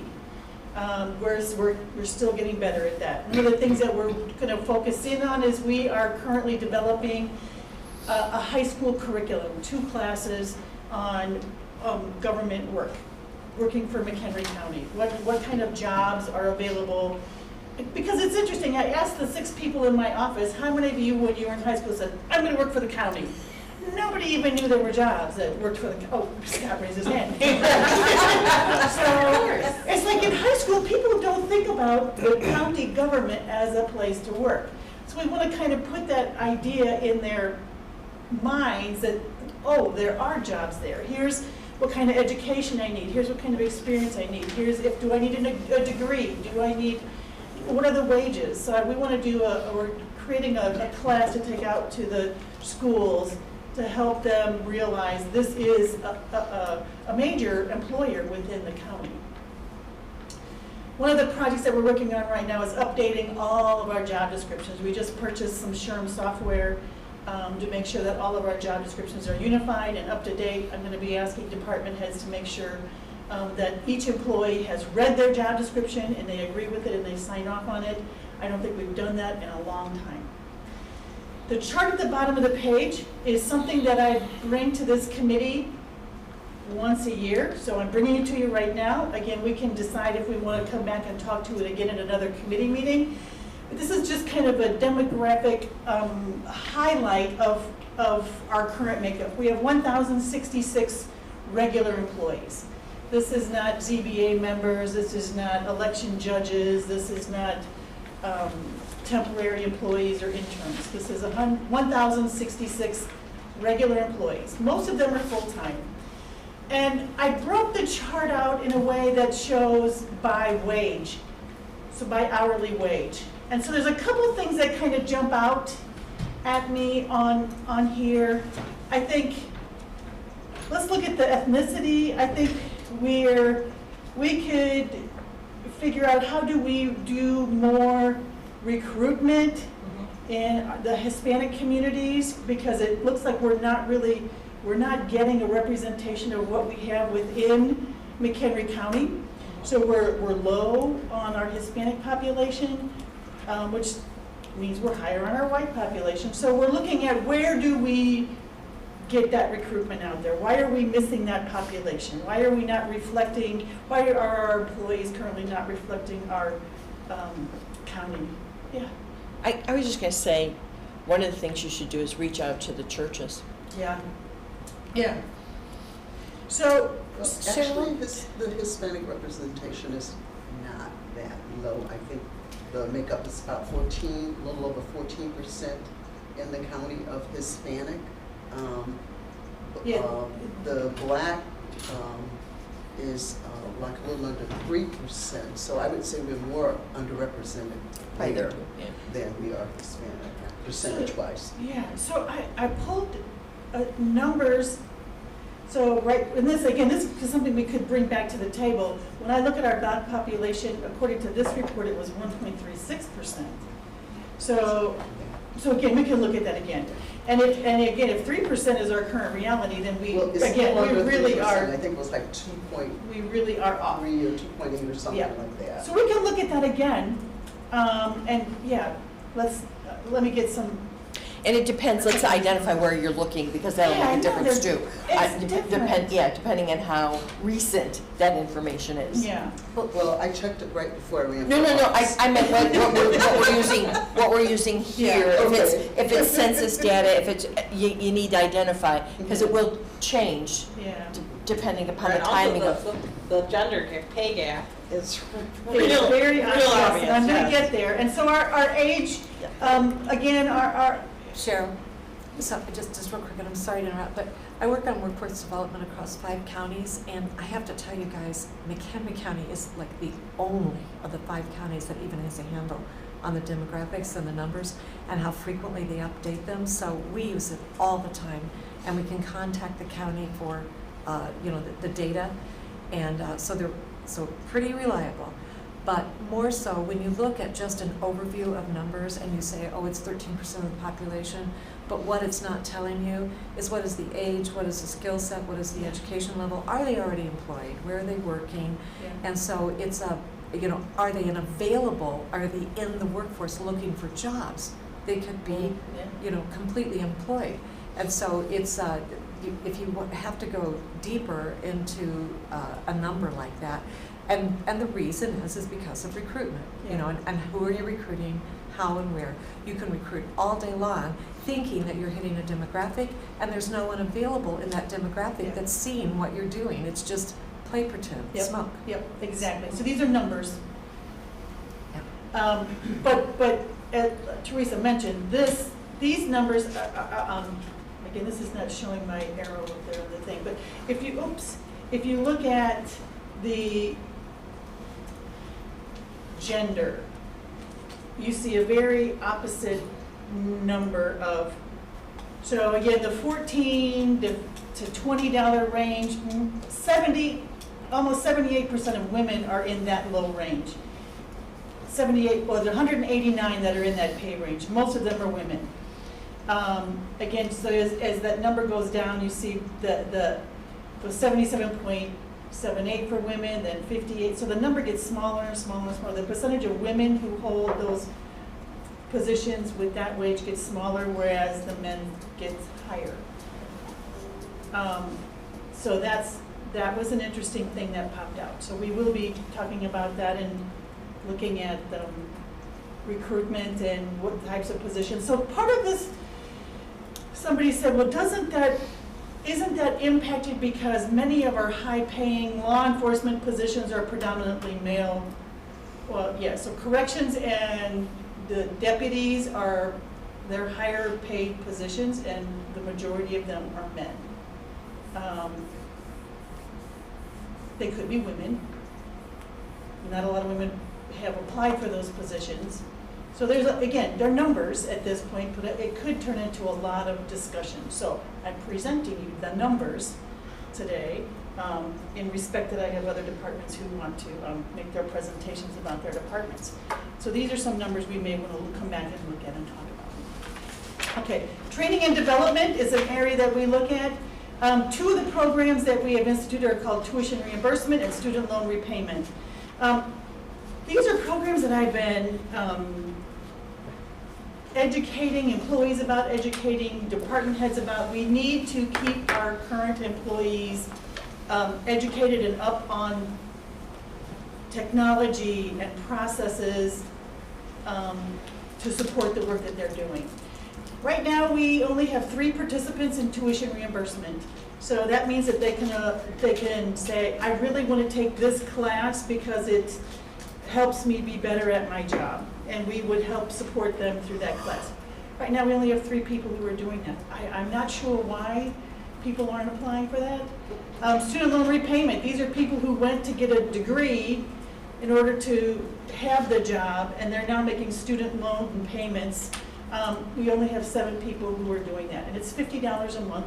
They make their payment, we do an extra $50. So it helps them, keeps them here, because there's also a time commitment. If we do that, you gotta stay here for a while, because we helped you pay for that degree. Those are 2 programs that I'm not sure why they're not used more, but we have them, and these are actually very important programs as we start to get into these new generations who have very high student loan repayments, or they come to us and we develop them, we grow our own. So we have some way to grow our own employees if we can't find the ones we're looking for. Supervisor training program is something that we've been doing now for about the last 5 years. And it started because we do employee surveys every spring. And what we were hearing from the employees is that there were some clear issues with how supervisors were developing them, mentoring them, or not mentoring them, or talking to them, or respecting or disrespect. There were all kinds of issues that were coming out.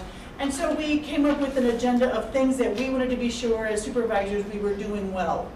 And so we started a supervisor group and we started doing training. Part of that training was on specific topics. Sometimes we have external speakers, sometimes we do it in-house. We did one book reading a year. The one that we are on right now is on stay interviews, which really is about retention. And we're getting ready to have our focus group discussions on those stay interviews. Frontline staff, each department has money in their budget to do some training, some conferences. Sometimes, again, in my budget, it's about overall county training, all supervisors, all employees. So I have, for the last couple of years, offered registrations for administrative services conference. They usually have one in Rockford. So I try and send 20 admin staff people to this training so that they can be the best that they can be at their job. Again, countywide, there's a couple of things that we're looking at right now in 2023, and that's kind of suicide prevention. We did this training with all of our supervisors. This was during COVID, so it was one of our first meetings after COVID. Supervisors really being aware of employees' mental health, and when should I intervene, and how do I intervene, and what questions do I ask, and when do I refer. But what came out of that is there's a lot of employees who need to be aware of how do I deal with my children or my spouse or my sister about suicide prevention. So we may be doing a version of that suicide awareness and prevention with all employees who feel like it's something that they should know more about. And also we've just been made aware of there's a de-escalation training. So sometimes our frontline employees encounter angry customers. And it's hard sometimes to be, that tax collector who's getting yelled at because they feel their taxes are too high. And how do you de-escalate that person rather than escalate with them? So we'll probably do some frontline de-escalation training in this next year. So training and development of staff. One of the things that you just passed was a revision to the salary administration policy. So a lot of the work under classification and compensation is regulated by that salary administration policy.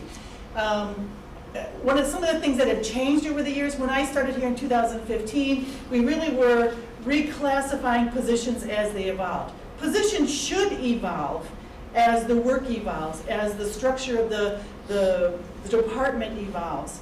The one thing that I ask of this committee is if any reclassification comes to you, please make sure that they've come through me first, because we actually have a classification system, and that's how we grade the positions. And if classifications are brought to you and it hasn't gone through that system, it kind of throws the system out of whack. So please, if a reclassification comes to you, please ask them, did you take this through the HR system? We did a comp study in 2018, and at that time we were saying we would do a comp study every 5 years. Well, then the economy kind of took a tank, and we had a couple departments wound up going out and doing, because they just couldn't hire people, they're like, we need to adjust our wages. Valley High could not get nurses, could not get CNAs.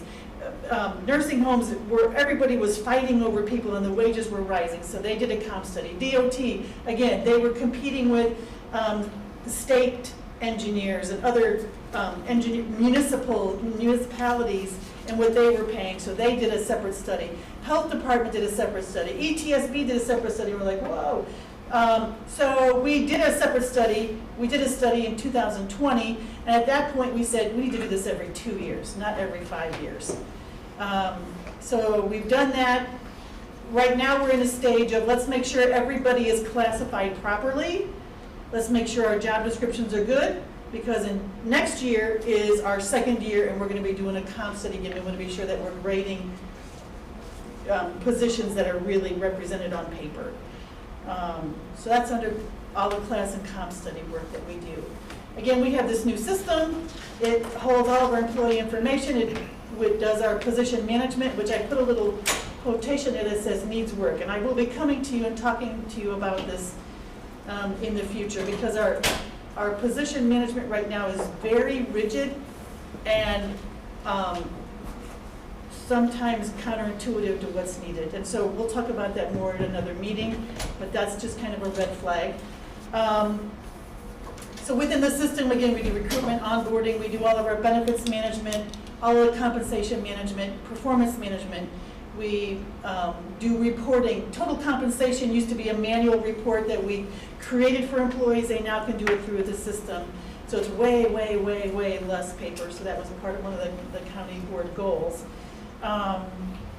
There's a lot that we do in this new system. Very happy with that. Health, benefits, and wellness. Again, Alex, I put that in parentheses. He's the little character that during open enrollment, we introduced during COVID because we couldn't have benefit meetings. We couldn't bring people here into the conference rooms to meet vendors and ask questions because it was kind of a shutdown. We introduced Alex and we had such a positive response to Alex that we've kept it. And it's a system, if you haven't used it, where you can go in there and you can explore every insurance, dental, accident plan that we have. What would it cost? You know, what if I actually had an accident? How would I benefit? There's just what's the tax implications of each of these plans? So we have Alex. It was a great thing that we introduced into our benefit discussions. We send it out to our new employees so they can play around with that. We are now part of IPBC, which is an intergovernmental personal benefits cooperative. So there are 153 municipalities, park districts, conservation districts, forest districts, government entities that are part of a cooperative. So we kind of have group power in insurance. This has served us extremely well, and I'll show you some numbers on the next page. Actually, we had a little bit of surplus. Well, we had quite a bit of surplus last year, so much so that we dipped into our terminal reserve with IPBC to pay some of our premiums. So we didn't have to draw from the general budget last year, so we helped balance our budget last year by dipping into the IPBC reserves that we had built. We also made a modification to insurance availability. It used to be it would be the first of the month after 60 days. We would get a new employee in here. Sometimes it would be 3 months almost before they get access to insurance. We did an adjustment. We said it's the first of the month after hire. Wellness program, this is something that has been growing. There's a lot happening here. Again, our health insurance co-op says if you engage your employees in wellness programs, we're going to give you some money to support wellness programs. So we have kind of been at this $100. We get $100 to do wellness programming from IPBC for each person. This year, we just topped 550. So we are now over 50%. So this next year, we will get $200 back for each person who participated in the blood draw, again, to support wellness programming. Wellness programming has kind of been an issue because if we coordinate a program here, the people across the street or at Valley High say, why do you always do it at the admin building?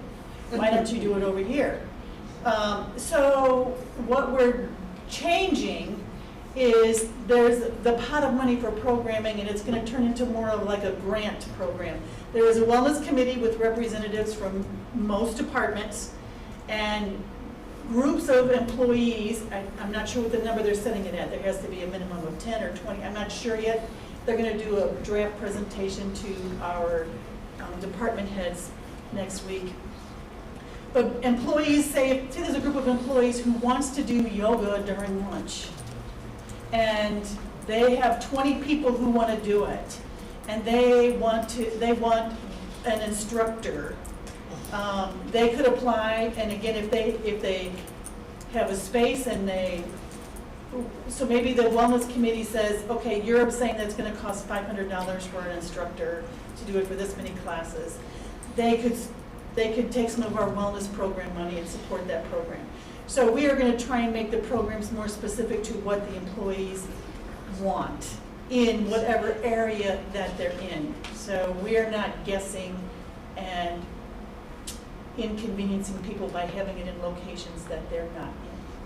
So this is gonna be new, and I think it's gonna be good. So the wellness program and the wellness committee are evolving. We manage our Family Medical Leave Act through a third-party administrator. That was done, I think, 3 or 4 years ago. We outsourced that. They make the decision whether somebody is medically qualified for FMLA. We no longer make that decision. We have an outside vendor who manages our health savings accounts and our flexible spending accounts. We also get everybody enrolled in IMRF, pension and disability for IMRF. And we have about 160 retirees who are still on our insurance, and we work with them and do all the billing with them. So there's a lot with health and benefits. This was, again, we're not going to spend a lot of time on this, but I wanted to show you, again, I want to emphasize how advantageous it's been for us to be with IPBC. So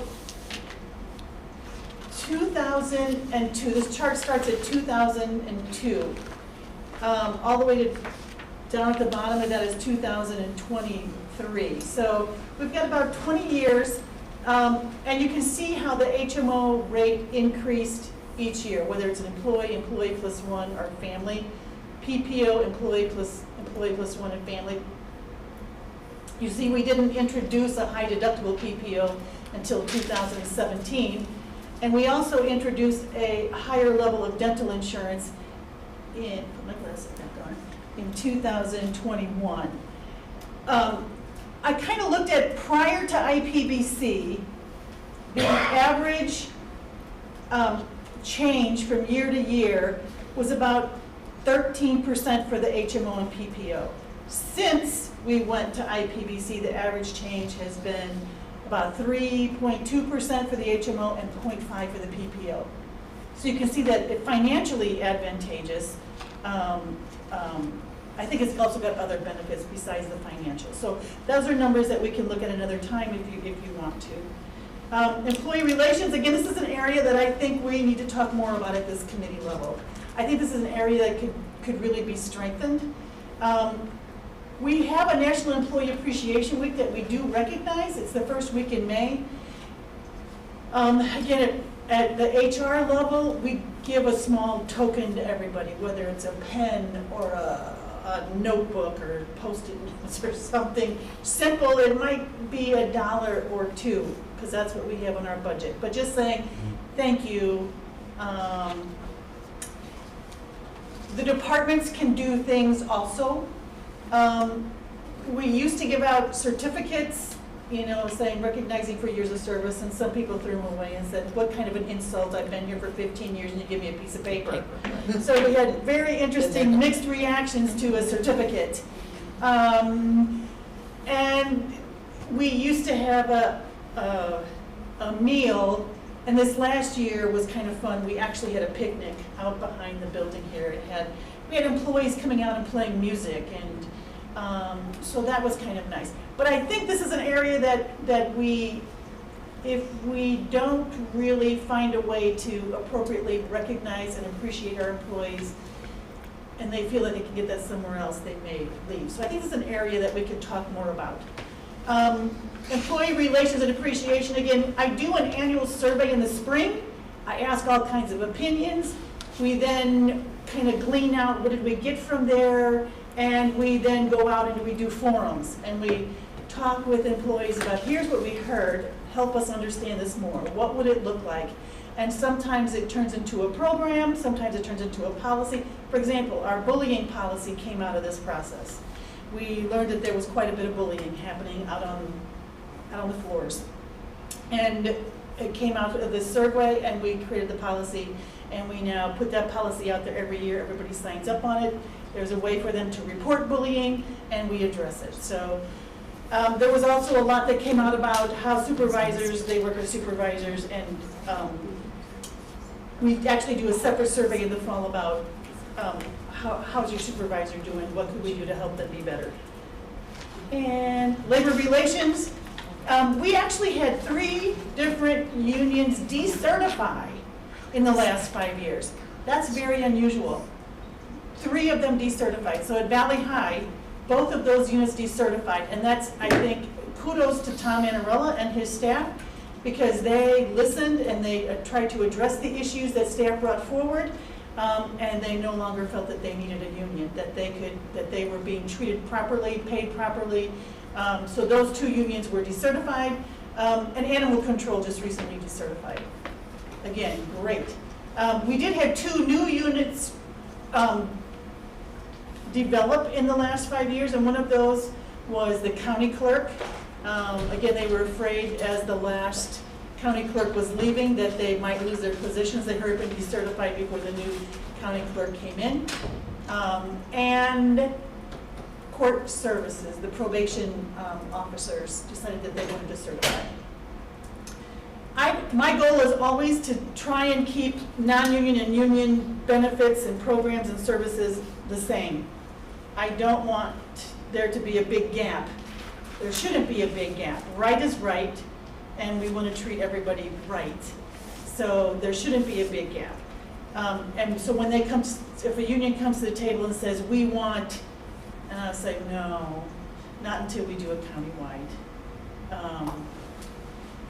So we actually have 4 negotiations. One of them we're in right now, and that's with Local 150 Facilities. Their contract actually expired in November, so we're in negotiations with them now. And then Unit 3, the Sheriff's Department, which is their civilians, the coroner, and the county clerk will be in negotiations with them probably starting in the fall. So again, we also have to deal with all of the grievances that come from there. There aren't a lot of grievances, mostly from Unit 2 corrections officers. I'm not sure, maybe it's just the environment that grieves it, I don't know, but mostly Unit 2 is where our grievances come from. And if we can't resolve those grievances, they go to arbitration. So we need to deal with some of those. And then finally, I think this is my last slide, I'm sorry, is just we make sure policies and there are sometimes program development, but personnel policies. So again, at our last county board meeting, we just approved an update to the personnel policy manual. And some of the things that we've changed over the last couple of years is, again, weather-related closures, working from home, sick time usage, access to health insurance for new employees, the Family Bereavement Leave Act, which was a new state law we had to incorporate. And again, there soon will be a policy regarding state interviews. New programs, we talked about student loan repayment, tuition reimbursement, and the wellness program grants that are going to be coming out soon. We make sure that the employment law posters are updated and distributed. We now have it electronic so people can see them on SharePoint. And we make sure that our ACA and EEOC federal reports are done, and we deal with unemployment. So that's the HR office, and probably 90% of what we do. Yes, ma'am. I'm such a pain. Thank you first. Yeah. It was a great presentation. But obviously, there's a whole lot of information here. Yes. And there's a whole lot that I know you're being very aggressive on moving a lot of things forward. I would just look at my chairman and ask maybe if there isn't a way to incorporate on a regular basis that we get provided this information as opposed to coming and sitting and talking for an hour and a half on broad. Maybe we do 30 minutes on dental. Just pulling it out. But there's a whole lot of moving pieces to this. And in the past, we've identified this as an issue of great concern because of the retention, again, the salary policy, all of those things. So I would just ask that maybe there be some consideration working with staff to I would maybe have say regular updates on add very. another report. We have reports every month. And our capital plan communications administrator, there's no reason why HR, I mean, I can't remember the last time you weren't at an administrative meeting. I'm usually here. Yeah. Yes. But what I'm saying is on specific information, obviously you're looking for some input too as we move forward, yes? That's all I'm Yeah. saying.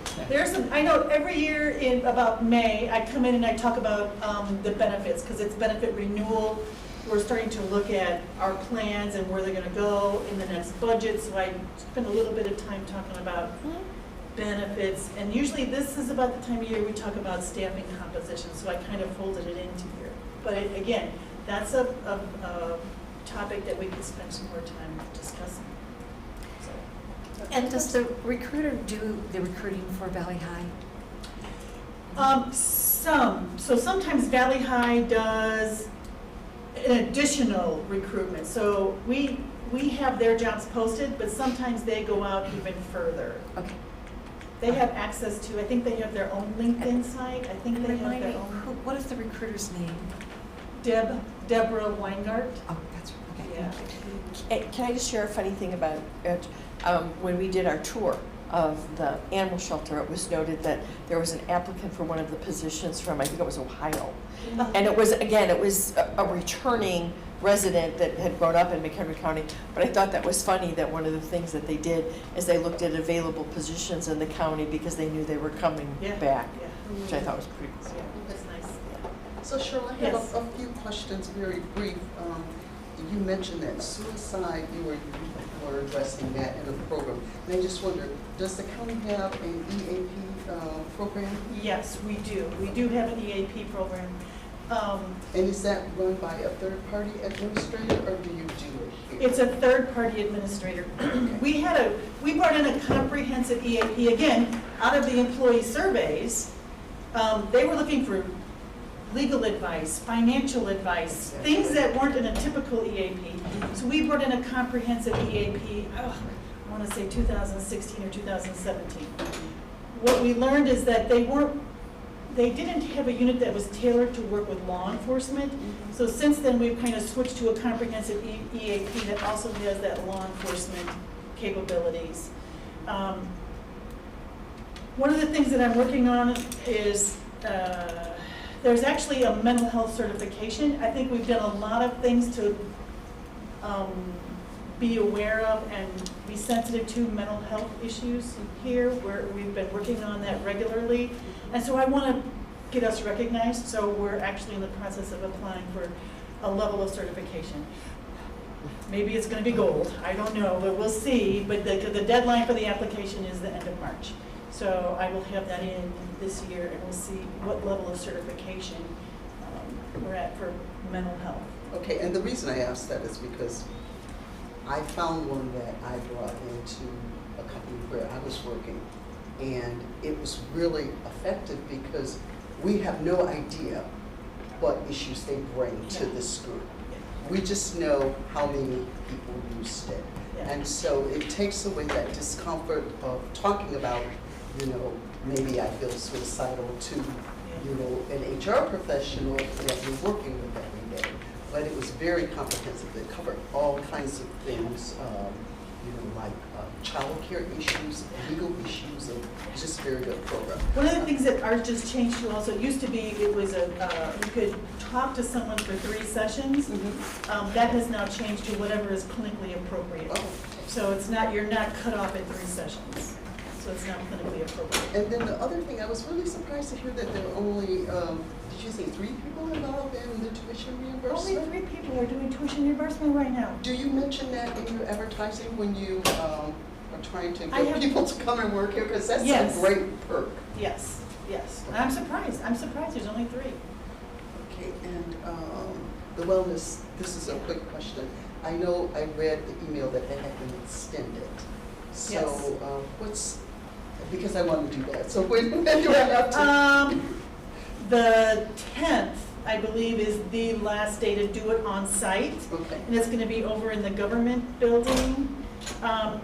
But you can do it remotely at any Northwestern clinic if you get the paper. Thanks for using WebEx.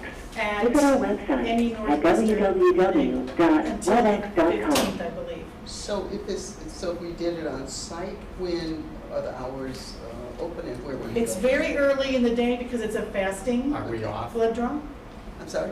It's just the WebEx, no one's on it, it's fine. Oh, okay, cool. Yeah, so, yeah, it's a fasting, so it's in the morning. But Okay. look at the email, and it will show you what slots are available. You still have the email? Yeah. Okay, good. Cool. Yeah. I don't eat before noon usually. What we So changed this year that I think brought the numbers up is last year, for everybody who did it, they received a $25 amount discount on their health insurance, which wound up being $300 a year. This year, we said, you know what, let's just give them a $300 gift card at the beginning. And that, people could see that $25 a month, they kind of forgot that they were getting that discount. But that $300 gift card in November and December, when we did most of the testing right at the holidays, was like, yep. So, And then just one final question. When did Animal Control decertify their union? I think it was October. Okay. Yeah. I was just curious. Any other questions? Can I have a copy of your presentation? Yes. Thank you. If anybody looks at this stuff and wants to ask Actually, me there should be an questions, extra I'll be one happy to here talk about already it. because Is it Derek's not available here. electronically? I can send it to you electronically. Thank you. Yes. Thank you, I would appreciate that. Thank you. Thank you. I don't want to take Eric's, so that is in his files. Thank you.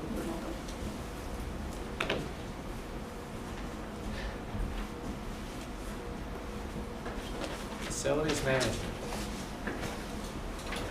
Can we do capital plan update at the same time?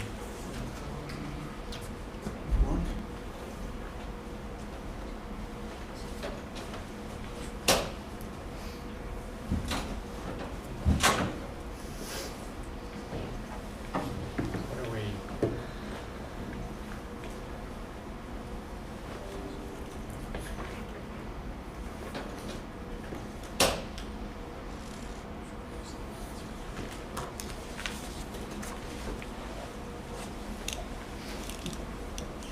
Good morning. Good morning.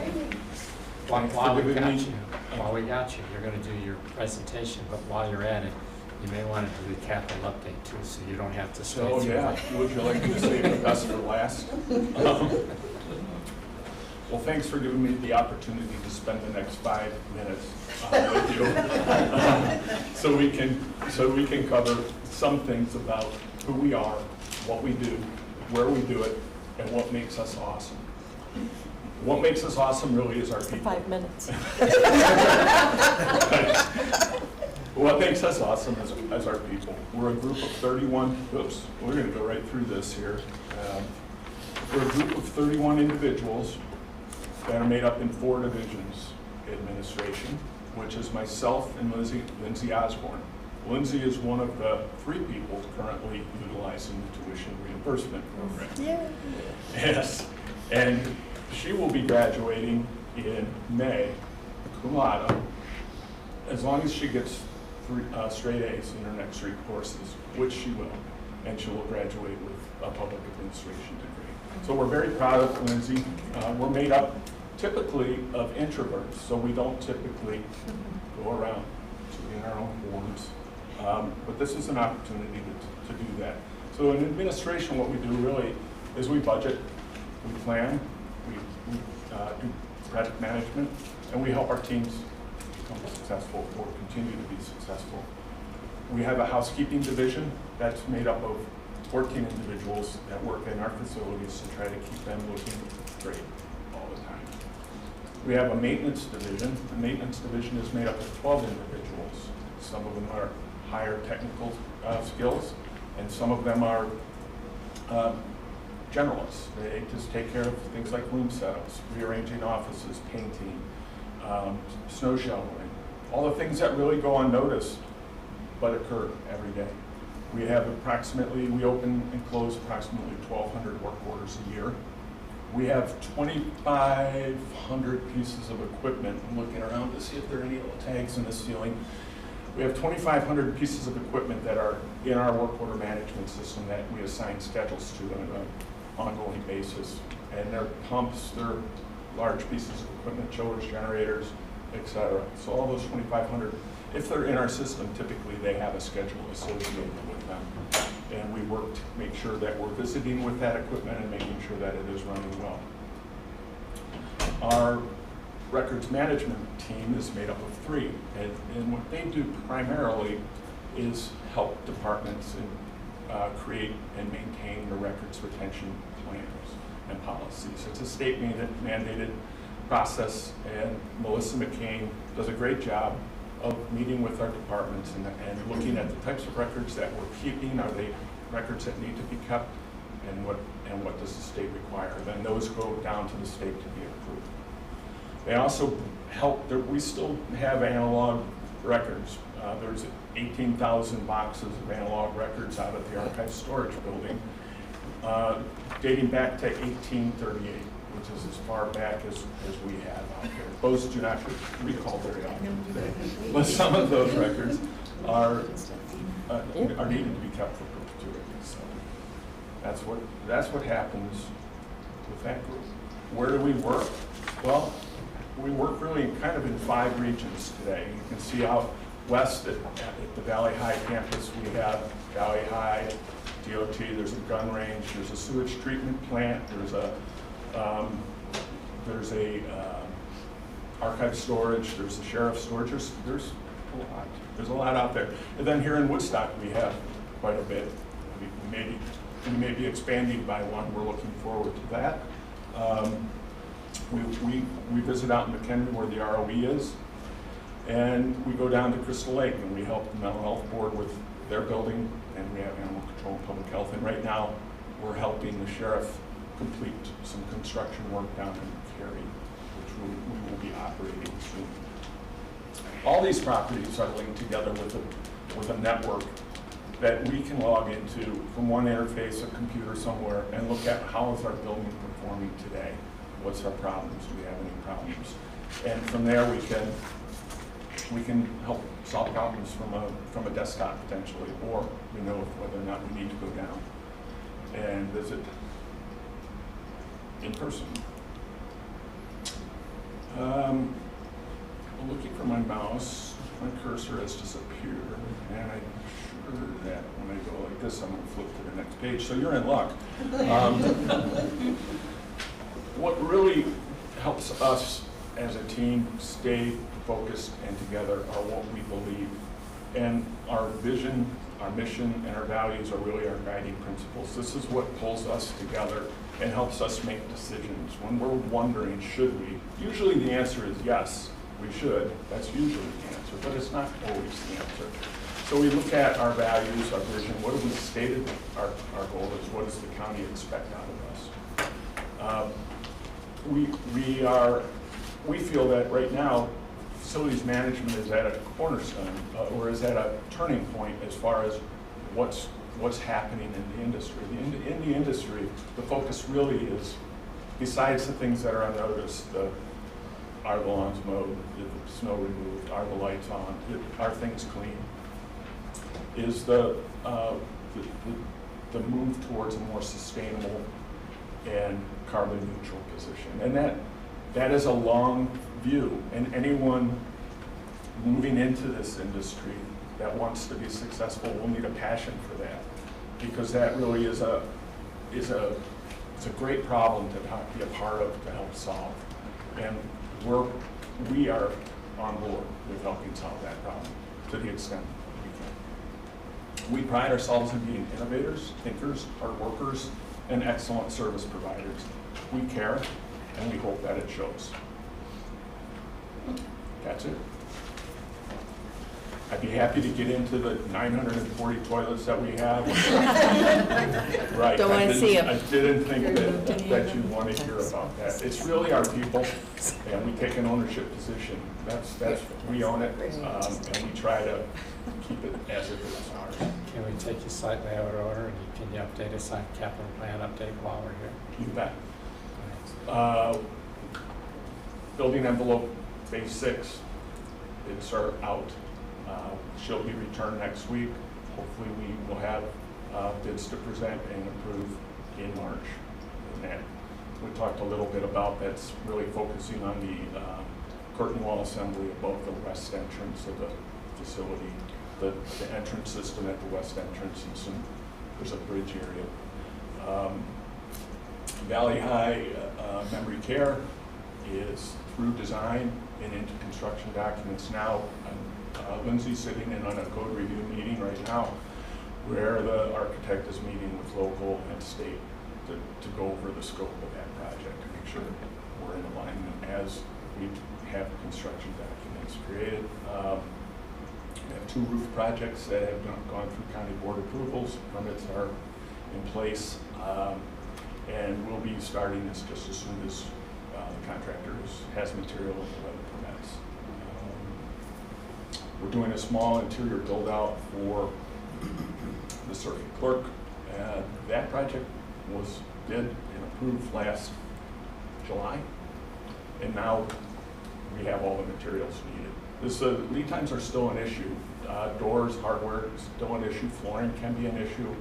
And it's a small project. We didn't want to start the project until everything was, because the work itself is 6-8 weeks maybe. Okay. So, question, are you seeing more bid responses, or are we still struggling with finding, and in relationship to that, are all of those bids coming in higher than you would anticipated just because of what you talked about, some supply chain, et cetera? I mean, and obviously higher labor costs. Sure. Too. Yeah, well, we anticipate them to be higher. Okay. Because that is just where the trend has taken us.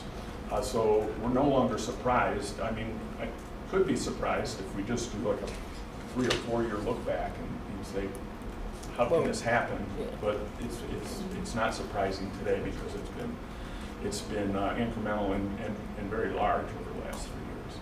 So yeah, people still are bidding work. It's getting them to actually do the work that's the problem.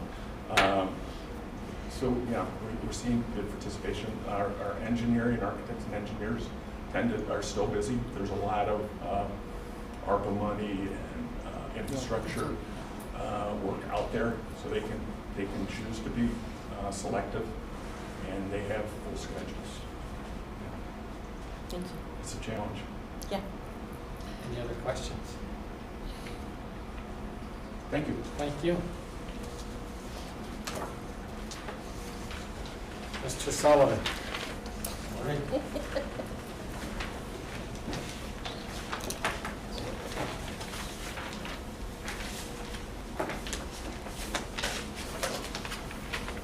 You want to pull that Absolutely, microphone thank you. back over, or do you want to?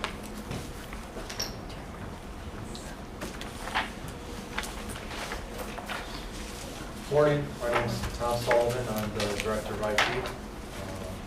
I thought I'd go through some budget documents from 2022 that relate to the year that we're in, right, fiscal 23, and point out some of the bigger projects that we're working on. So we're a 27 employee department, and we service the 1,200 people that work at the county in the 10 different buildings, and counting, right? I think we've got 10 now, we're building 2 more. We're not building 2 more. Right, the Cary building and the shooting range. And then we provide 24/7 by 365 coverage for those departments, most of which is the Sheriff's Department and Bailey High, who are the 24/7 operation.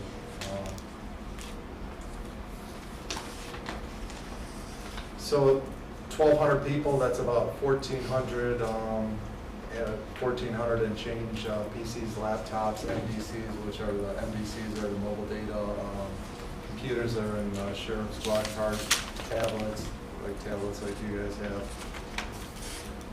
Windows servers, we've got about 300.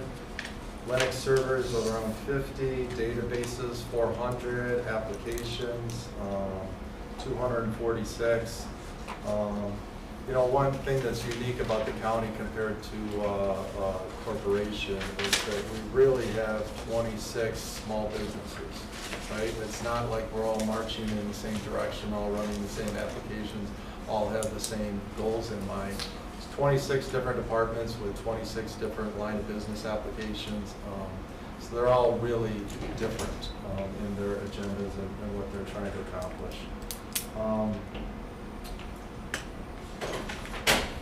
So some of the big projects that we completed last year was we replaced our storage area network, which is all the disk that our applications live on.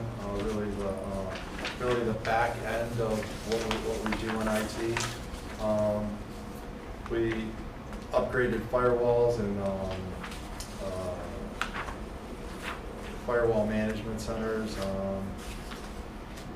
You guys can probably read through that. You don't want me reading through those, do you? I'll talk about the big projects that we have coming out. So about a $1.5 million project that we're going to be working on soon is replacing all the servers in the server room, both at the government center and our business continuity site. We're waiting on equipment. Supply chains are still very difficult with anything with a chip in it. It takes a long time to get. We ordered an air conditioner for our server room last February, and they're thinking it might be here by April of this year. So that's another big project that we got going on. So we're also about a $1.8 million project is the physical security within the campus. All the door swipes that work with the badges, we're replacing those. We've recently taken over that system. We're working, the sheriff's department's still going to be managing the system, but we've taken over, the infrastructure of the system. We've still got an HVAC to replace at Valley High. The administration building one got done a little bit earlier this year. Like I said, the HVAC in the government center, that's coming up.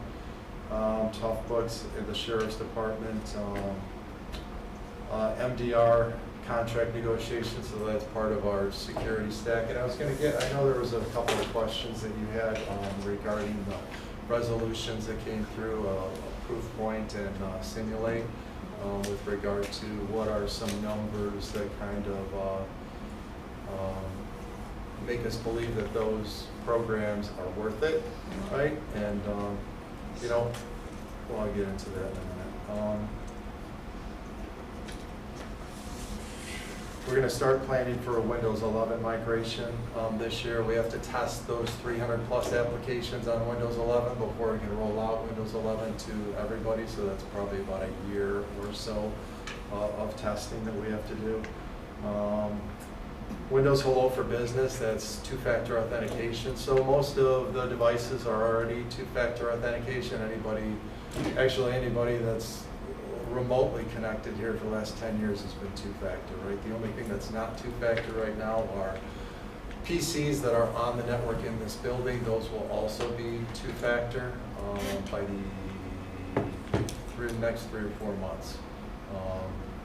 So that will be a big deal for us. And that kind of runs into this security discussion and the cost of a data breach, right? So the cost of a data breach, according to 2022 IBM study, is somewhere in the neighborhood of $4 to $7 million.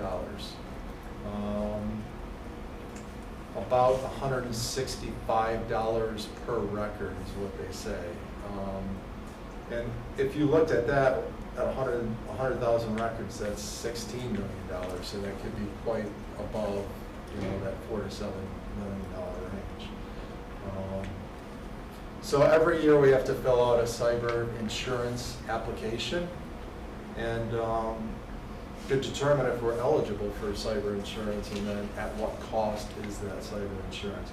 And the insurance application, as Scott can attest, keeps getting longer every year, and they want to know, what are you doing to protect your email system? What are you doing to protect your network? You know, do you have two-factor authentication enabled and everything? And if you don't answer yes to those questions, it's either you're not going to get cyber insurance or they're going to charge you quite a bit more, right? So the bar continues to move as the breaches are very expensive, right? The other considerations, I think, yeah, go ahead. I'm also looking at my chair. Do we run an evaluation, or do we run, I'm going to say test, but that's not what I really mean. I mean, do we do kind of a regular check periodically of how vulnerable or non-vulnerable, maybe is the better way to put it, our system is? Yeah, Thank you, Scott. We Yeah, do an yeah. annual penetration test with an outside company. The Simulate software that was in the packet today, what that allows us to do is on a more regular basis internally do those checks, right? Because every day there's security patches and fixes coming out and changes to the network based on somebody's bringing in a new application, they need to talk to this person, they want to do this.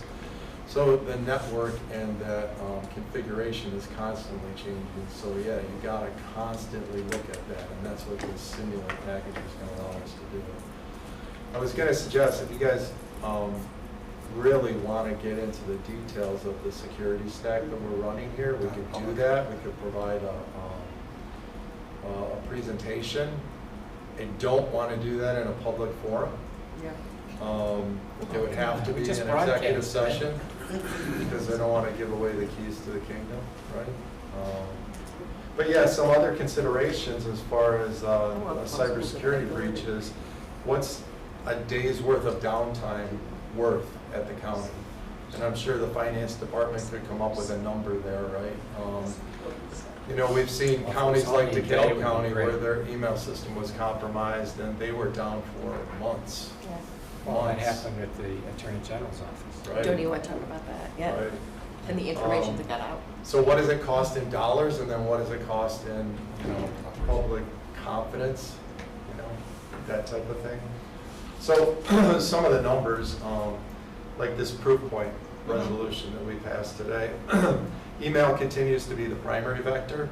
We still get a lot of malware coming from websites, stuff like that, but email's the primary vector. So for the last 90 days, we had 2.1-ish million emails delivered or inbound, right? 437,000 of those were delivered, right? Which is only 21% of those 2.1 million that were inbound. 1.4 million were blocked on IP reputation, meaning that it's coming from a site that we know is bad, right?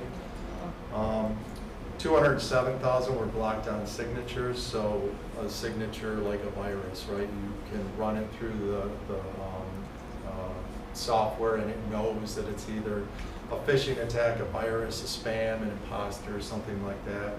735 were blocked because of detonation. So one of the things that Proofpoint does is with attachments, it'll run that attachment in a sandbox, detonate it, right, to see if there's a payload.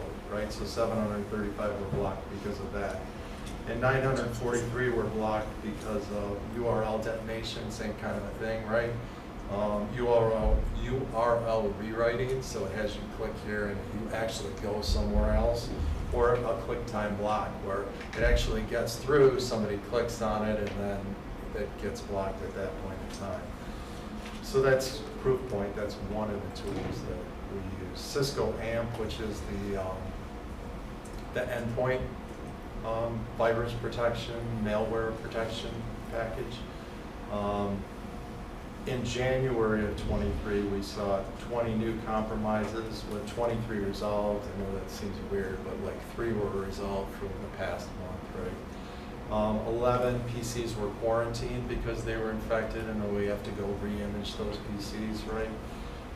And 930 vulnerabilities. So something coming in malware-wise where it recognized that and blocked it, right?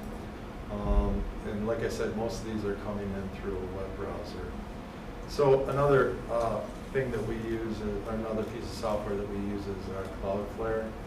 And that mitigated 5.62 million packets. So Cloudflare is kind of our edge for the internet, right? And it blocks, or helps block the denial of service attacks. So we saw 236 attacks, mostly from overseas, Netherlands, Bulgaria, and then, you know, like that, what did they used to call that? It was like they called it the axis of evil or whatever, you know, those countries, right? So those are all blocked, right, already, right? But we're still seeing attacks.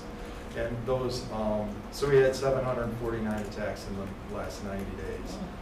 And it goes way up during the election cycle, way up during that time. And then Umbrella, which is the package that limits what you can get to from your PC, right? It says you can't go to this website because it's not allowed. Maybe it's, I don't know, a gun website or a pornography website or something like that, right? I'm saying. So we had 109 requests related to malware that were blocked in the last 24 hours, 593 blocked in the last 30 days, and 95 phishing blocks in the last 30 days. And our routers and firewalls are just being attacked constantly.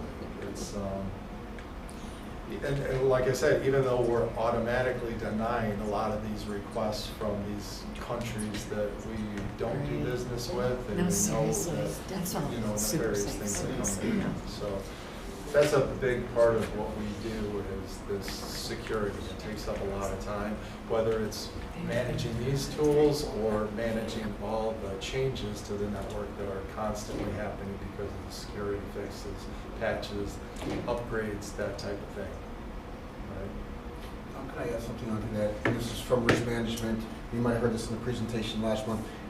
Our cybersecurity is our biggest threat to the county. We have a lot of exposure in the county, a lot of threat, but this is the number one that probably keeps both of us up at night. And what Tom is describing is what we have today. But keep in mind, it's constantly evolving, and there are people out there trying to come up with new and different and better ways.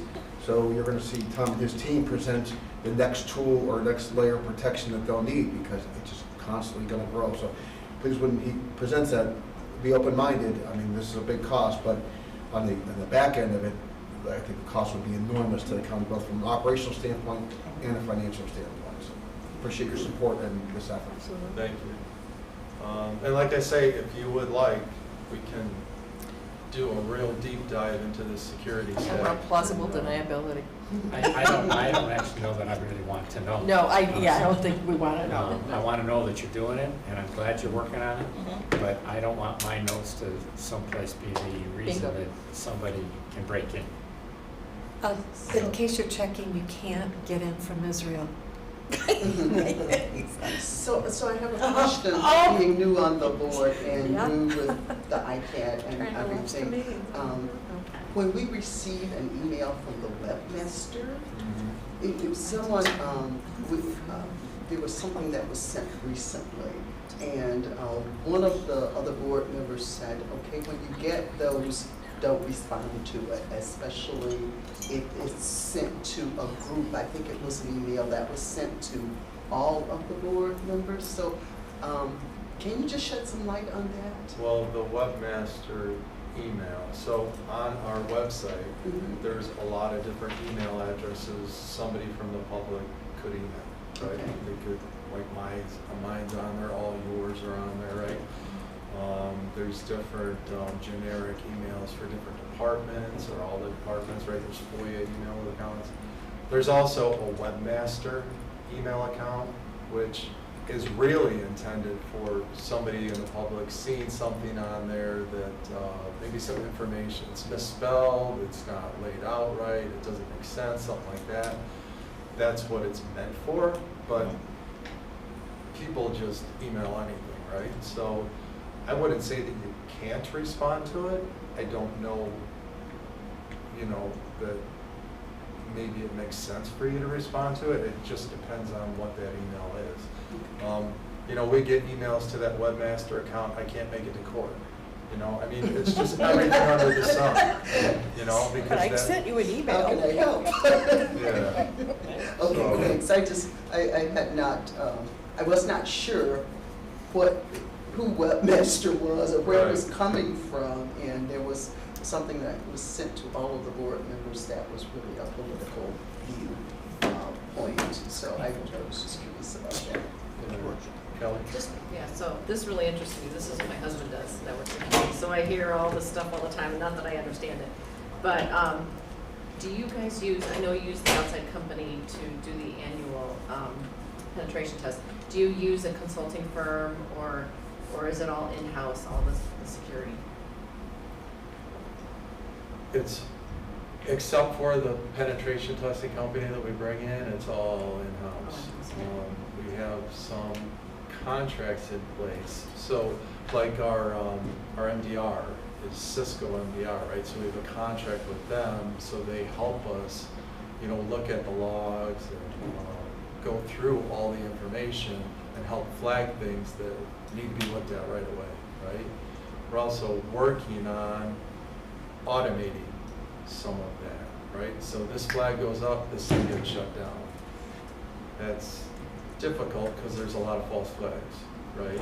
So we're working on that type of automation. So for the most part, I would say yes, internally, but it's not completely. So are you guys, do you go to training, a lot of training to keep up with all the newest technologies? A lot of reading, a lot of training, and a lot of doing, right? There's, sandboxes that you could play in, so to speak, to test this stuff out before you do it. When we brought in I think we revamped the network in 2018. We included a lot of training at that point in that resolution, so people could go to training, get up to speed on the new technology. We could use more money for training, if that's what you're asking. Excellent. Because, it's just constant, it's constant. Questions? You were the only one that emailed me the questions. Are they answered, or you? They are, yeah, because, right, I realized, and I feel bad, I didn't pull it from the agenda, because I asked a question. I asked questions about 6465 and then didn't pull it from the agenda. So thank you for answering those questions in this presentation. So, I see all of our emails telling us not to open stupid emails, right? And then I think to myself, I find it so much difficult for us because a lot of people email us that we don't know. Mm-hmm. And a lot of organizations are like, come to my seminar, click this link to sign up for my seminar. And I'm like, how do I know you're real? It's difficult, and it's getting more difficult. Yes, it is. They're getting a lot better and a lot more targeted Yeah. at people. So it's a huge issue inside of here with the finance department, the treasurer's department, right? Because there's people out there that are trying to get. My trying to office open, right, says they come in and they're looking for legal advice. And you're looking at it going, is this real? It's close, it's something that's close to what I do, but, and the telltale sign for me is if they have a phone number, I'll call it. If they don't have a phone number, I'm like, nah, they're not real. Yeah, I caution, I delete if I don't really understand it or know, I just delete it. Mm-hmm. I figure they'll write me a really nasty one if I'm deleting it, and it's a constituent, right? Right. Well, at one point, I was ignoring, we had to do training every year. I was ignoring those because I thought they weren't real. And then Greg's like, that's real, you have to do that training. Just say no to training. It should be in the subject matter. This is real. That's probably not going to convince me. So we are, what Joe said, we are recommending to a lot of people, if you're not sure, especially if somebody's asking you to move money or do something like that, call them. make sure that Yeah. I legit reflect. Always call directly on your. Well, no, it's number these you links, have. it's these seminars people want us to come to. Yeah, Yeah. yeah. But you can like go out of that and then go in to their site Yeah. to go through it. Yeah. Looking at emails, like the Geek Or Squad just, does or this just and typing you in the can- person's name and finding out if they're a real person. Exactly. Because that happens too. You see a lot of, certainly sounds like a real name, and then you type it in and you get a note that says, this is a name of somebody who's often associated with bad emails. Oh, thank you. I have a question. If somebody opens up a bad email, and would you know before they know they opened up a bad email? And do you let people know that, hey, you've been tricked? So when you say, Hey, man, it's Mike Shorten. so if it's an email. Or they linked, they hit a bad, they hit a link Like that. the virus, are you talking about? Right, yeah. virus So, intent? so a bad email that has a payload on it Mhm. or some malware, Yeah, I'm not gonna know before they click it, right? If it gets through the Yeah. different layers, I'm Yeah. not gonna know before, but once it detonates, then AMP's gonna shut it down, or firewall's gonna something's gonna shut it down or flag it, right? Yeah. So then I'm gonna know. Now, in particular with you guys, right. your devices are not and never are on the network, right? You're connecting to a wireless access point here, but it's just dirty network access, right? Internet access. It's not on the production network, right? There is, there's protections on yours, but it's not as critical either, right? Because the worst thing that can happen is we'd have to reset your iPad, Yeah. right? Yeah. And then make them know. I mean, I'm not telling you not to be vigilant, because that's Yeah. gonna be an exercise, it's gonna take some time, it's gonna be an inconvenience, That's you're not gonna like it. Right. But it's not as critical as it is on the network. Thank you. That's all I got. Thank you. It was a lot. Thank you Thank very you. much. That is more talking than he's done in 2 years.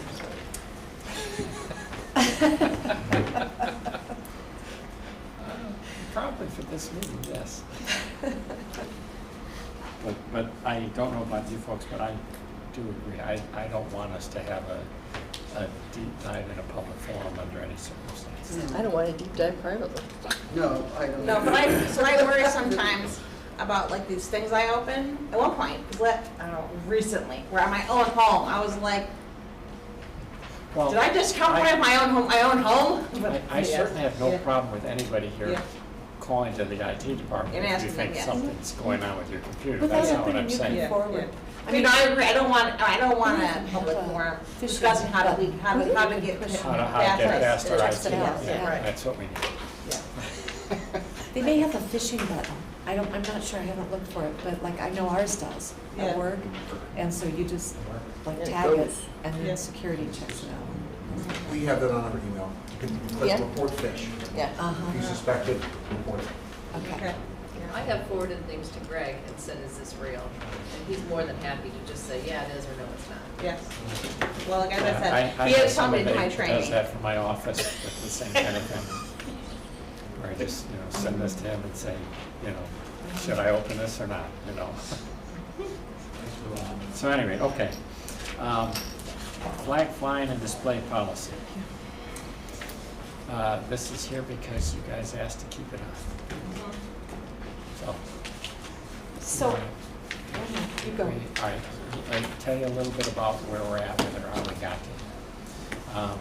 There was a flag policy proposed that was ultimately continued for 100 years. Shortly after that flag policy was proposed, the federal government came down, the Supreme Court came down with a ruling in Shurtleff or something, I don't know how it's pronounced, but case that puts the county in this position. We currently don't have any flag poles that are available for the public to use. All right, so it's not as big a problem as what happened in the Boston case. What happened in Boston is that they had a traditional flagpole that was sitting on the corner and whatever, and that's where the groups would come, whatever group was gonna come and be using the site for whatever reason, whether it was a picnic or whether it was a, you know, an event or a political event, they'd put their flag. Because it was available for the public, the court basic holding was you cannot disseminate or discern which group it is. Whatever group's there gets to put their flag up, end of discussion. We, you know, had already tabled it, so we didn't do anything else with it. We had the fight over whether or not the rainbow flag should be flown last June. It was not flown last June. It had been flown the 2 prior years, I think. It may have been 3, but 2 prior years for certain. And so then the question becomes, does the board have the ability to decide what flags are flown? And what is designed before you is to give the board the decision if they want to support one group or another, and then it's the board's decision. It's not the public's decision. So you stay out of the trouble with Boston, but do you want that decision-making authority? My sentiment is we've lived long without it. As long as we don't have public flagpoles, it probably doesn't make any difference. You know, however, I say every once in a while there's a prank pole or something else. I still to this day don't know who Henry Collins Sr. wanted. He wanted somebody from the Sheriff's Department held in contempt because they threw the Michigan state flag upside down and Michigan lost to Wisconsin. But that was, you know, one of those things. As a public policy, I think the board has the right to make that decision. That's what it's here for. What do you guys want to do? Well, I thought that this was very interesting, and I know that the takeaways from the Supreme Court case is that if we want to have discretion for our flags that are flown, that are requested by private groups on public property, then we have to have a policy, you know, again, that this is in fact government speech. Another possible direction that we could take is yours, and basically restrict any flagpoles from being available on public property for private use, now and in the future. I mean, it's that way now. Well, it's that way now, and all I'm saying is that you could still, as a board, make a decision that you want to fly flag X, whatever it is, okay? Yeah. But the board would make that decision. It wouldn't be a decision made by the public. And that's, I think it's important if you're going to do it, that that if you're going to do something on our flagpoles, it's a decision the board makes, not something that anybody who asks has the right to. Totally. I don't want to make it a public right. I want it to be our right. No, our exactly. decision. No, exactly. But what I'm saying is if we don't want to go the route of having a policy stating basically what the Supreme Court has come down with, then the other option would be that we'd say that there's no flag, no flagpole available for this expression. So that's another angle. I think there's also might have been a misconception. The 2 years that we flew the pride flag, that didn't come from the public. That came from a board moment. There was no public group that asked for that. It was a was board part of member it, who it was was a board promoting a resolution. resolution. You're absolutely correct. Right, and so the last year, one of the arguments for why we should not fly the pride flag was because our flagpole stands over a memorial. For this bill. Right, it was controlled by that entity. For this bill, not Yeah. for the other bill. So are we saying that, are we making a decision about who owns the flagpole in the front? Actually, County Administrator Austin sent out a memo Yeah. that the ownership was the county. You know, I mean, there is no association with any other group. That flagpole basically is part of this building's envelope. Are you done? I am done. Okay, go ahead. Okay, the first 4 things on the flag flying display seem very straightforward. The flagpoles may be county property, but we are all subject to the people of McHenry County.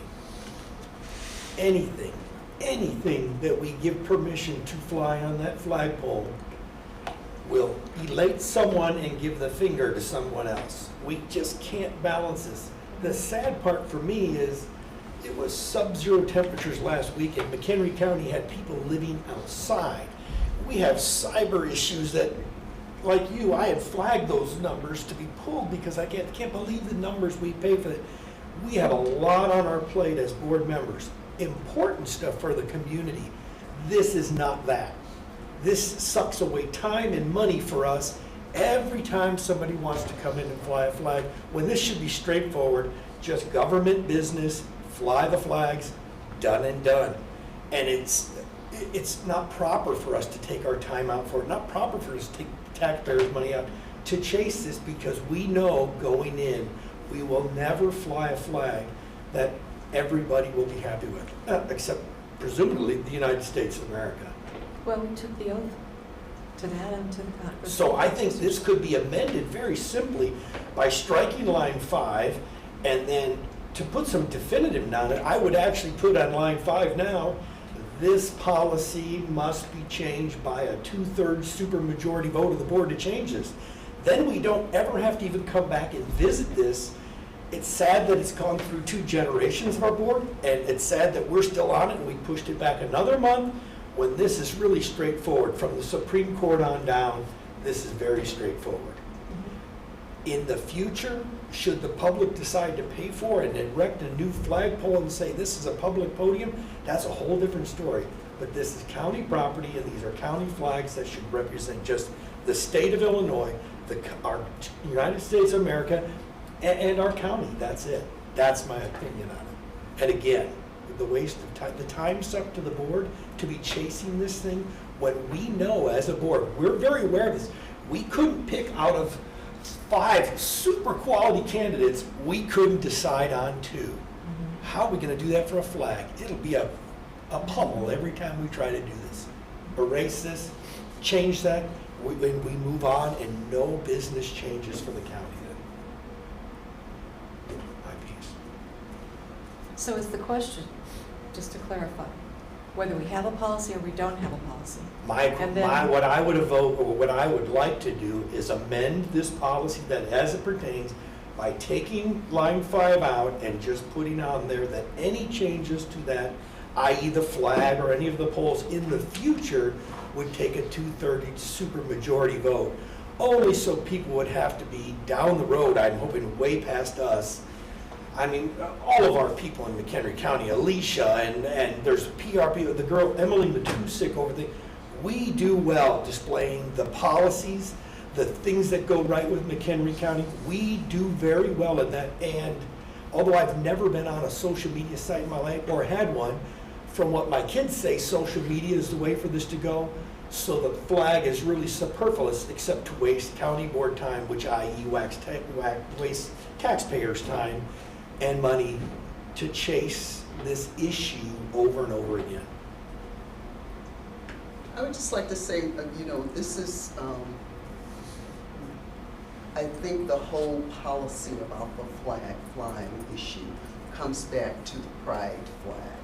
And this is a very important issue for a lot of people in the county. If the Capitol could decide that they were going to fly the pride flag on the Capitol building in 2019, I certainly think, and well as many other counties, in Illinois, I certainly think that is something that we should be open to. Why? I'm just really, I help me understand. Because I think as a county, we want to be able to enforce our values of inclusiveness and equity and diversity.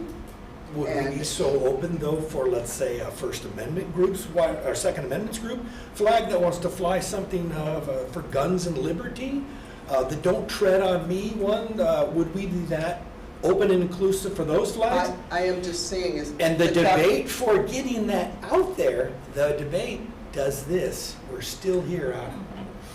Well, I would contend that we could get representatives from Gays Against Grooming that would be very opposed to that flag being flown because of the things that it's been representing the last of late.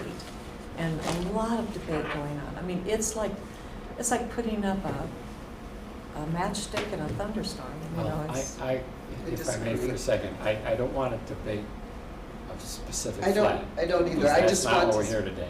We're here today to say, are we going to have a policy someplace that says the county board can decide what flags go on there and it's county board speech? Because that's the problem that we have with the Supreme Court. If we do anything else, it's a completely different thing. We got it. If you want a motion to put up a separate flagpole someplace and try to regulate it that way, you know, I mean, that's cost and money and expenses too. I'm not proposing that. And whether we take 5 out or we do, the only reason I would keep 5 in is that I think it's important who has the authority to make the decision. I think the county board needs to be able to make that decision. Well, and whether we phrase it that way or something else. That'd be the great. I county would have board- no problem with saying either Yeah. that, because that actually makes 5 cogent, because you can't just say it takes a 2/3 majority of the board if the board doesn't have that authority. So if you keep the county authority to that, all I'm saying is I don't want to get sucked into a debate over every flag and there's a lot of great groups out there, but then it's just it's a time I suck. don't think I don't disagree with you. I don't want to spend the next few years of my, you know, working for the county deciding which flag is justified to be a policy. But I do think that the board has the right, if somebody else thinks that that's important and they convince the, you know, whatever majority we decide is appropriate of the board, we're gonna fly it. I mean, you know. So that's what you're saying, is that, I'm sorry, that a county board member can bring forward a resolution, if they can get it through committee or Well, whatever. They either get it through committee or they can get the chairman to put it on. Chairman to put it on. That would be the I mean, policy you that's. don't, it's like anything else, it's an Open Meetings Act situation. Just clarifying You that. don't just get to say, want to show up at the board meeting and suddenly add an extra resolution. We can't do that. I mean. I understand, but what we're eliminating is all of those individual constituent requests or organizational requests to, Whatever. right, so it would be, it has to be an action of county board member to bring forward that request to fly some kind of a flag on a The flag. county board has to act on it. Yes, It I doesn't get understand. flown unless the county board agrees it's the county board's decision. Right. That's Just what I'm looking, right. because that's what changed it. That's what keeps us out of trouble with the Supreme Court. Got it. Otherwise, you fly every single one. Got it. That's, Doesn't matter Or how. you fly none, isn't it? Or you fly none. And I'm a proponent of fly none, fly none. I just want to make sure that you Okay. understand, though, that policy doesn't say that. I know it does. Okay. That's why I want to amend. That's why I'm asking, yeah. I want to amend this to say That's that we why- fly And none. we have You can make another that board motion member, and see and who's the Mr. second. Thorson, did Okay. you want to talk on this too? But go ahead, Can I come Kelly. sit at the table? Is that Yeah. okay? Sure, come That's on fine. up. I know you asked me And I earlier. have an 11:30 phone call. So what I want to say is that I'll be back.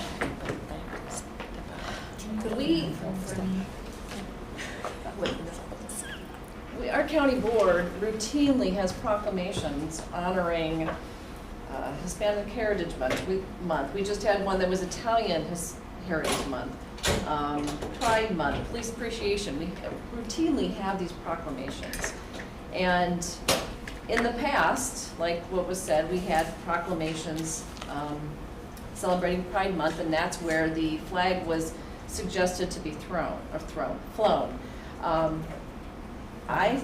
I think we should keep number 5 in here, because if a county board member does bring this forward, then it's important for not only the portion of the community that this represents, but also for discussion. I don't think this is a waste of time. I think we represent our constituents. Our constituents are asking us to fly certain flags, or at least discuss the option of flying certain flags. So I just think this is something worth discussion at the county board level. I think we need to keep number 5 in there. We have, and I know we're gonna not talking about the pride flag per se, but this is in direct retribution for that being flown, and that's why this came up. And if it's a celebration of a certain month, I think it's pertinent to have it in that resolution. I would like to make a motion Wait, to, oh, go ahead. I need to just disagree with what you just said. You said that this was because of the gay pride flag. This is because the U.S. Supreme Court, That's right. in this decision, advised that you have a written policy and that our state's attorney went to the trouble to look at what the decisions were in 2 Supreme Court cases that were, by the way, unanimous, that we do not put ourselves in a litigious situation or have to burn up our time having these conversations.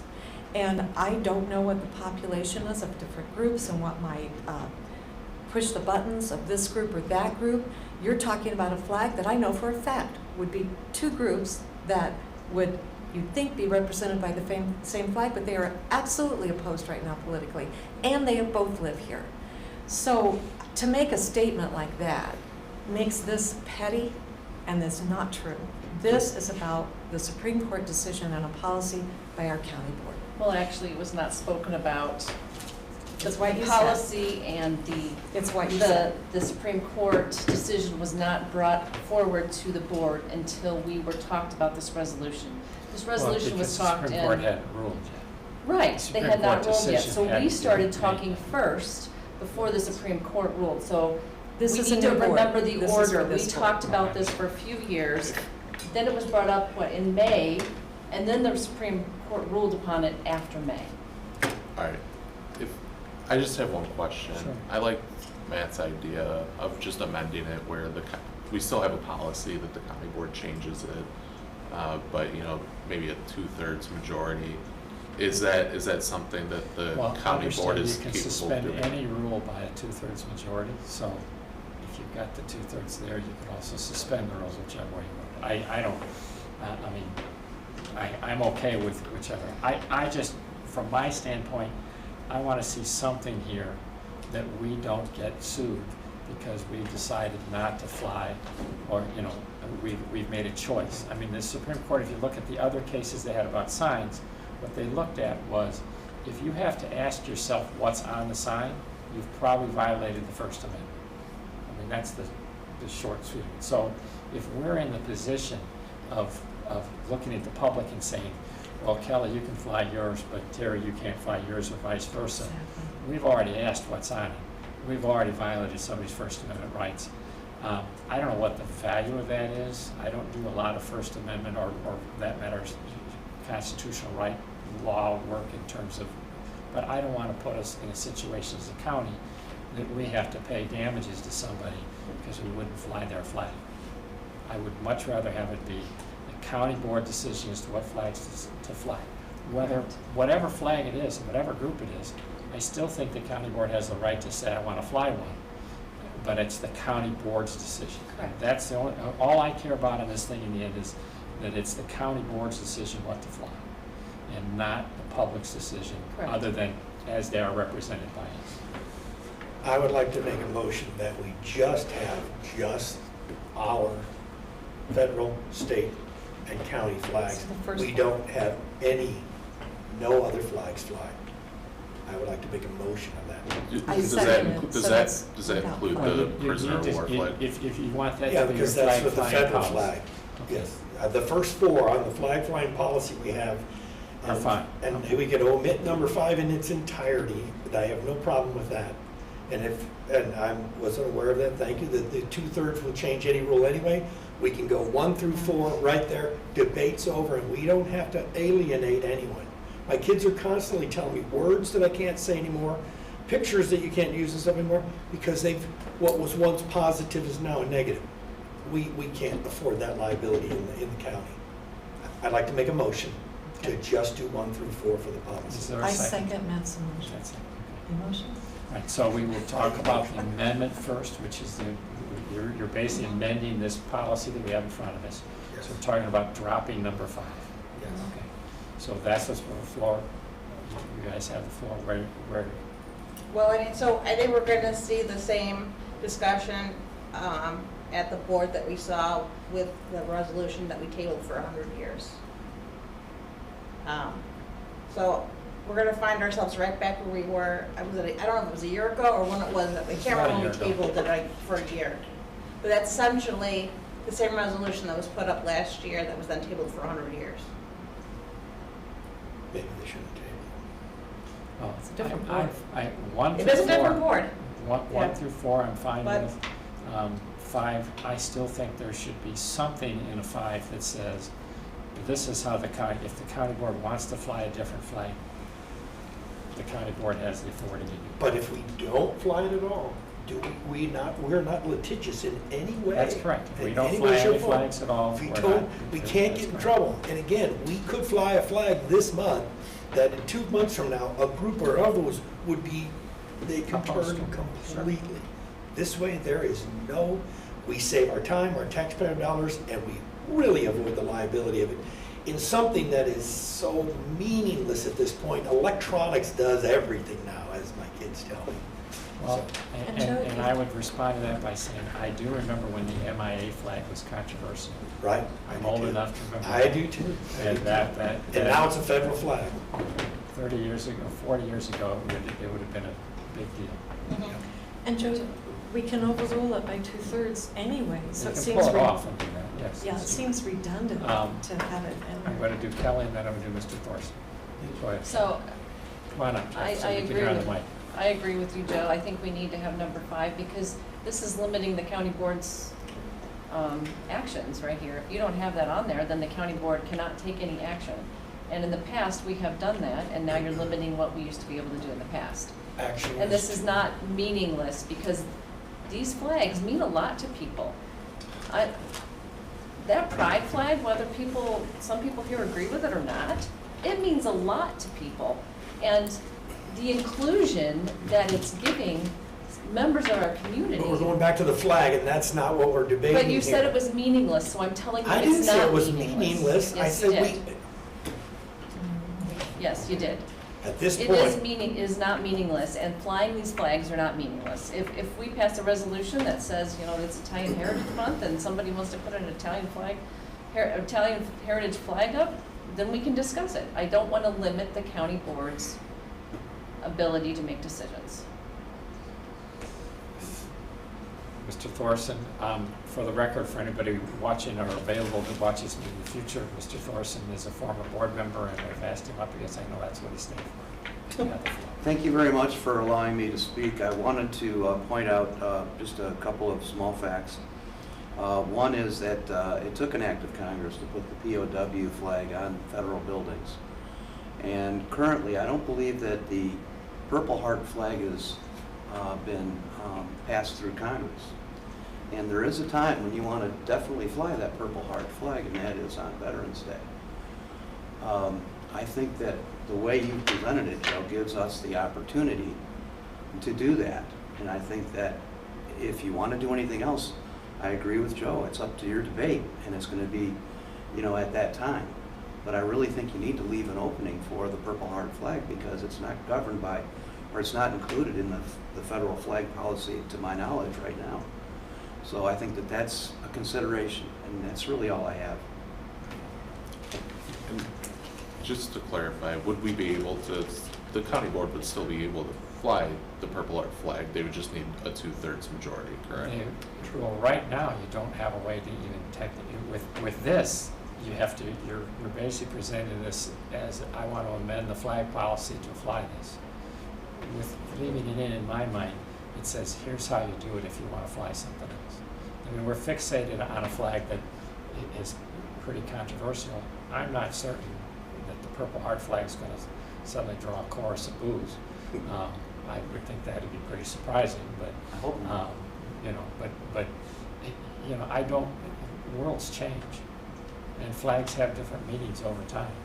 And I just think the board ought to have the authority to do that, and that's the only difference. I'm absolutely in agreement with 1 through 4.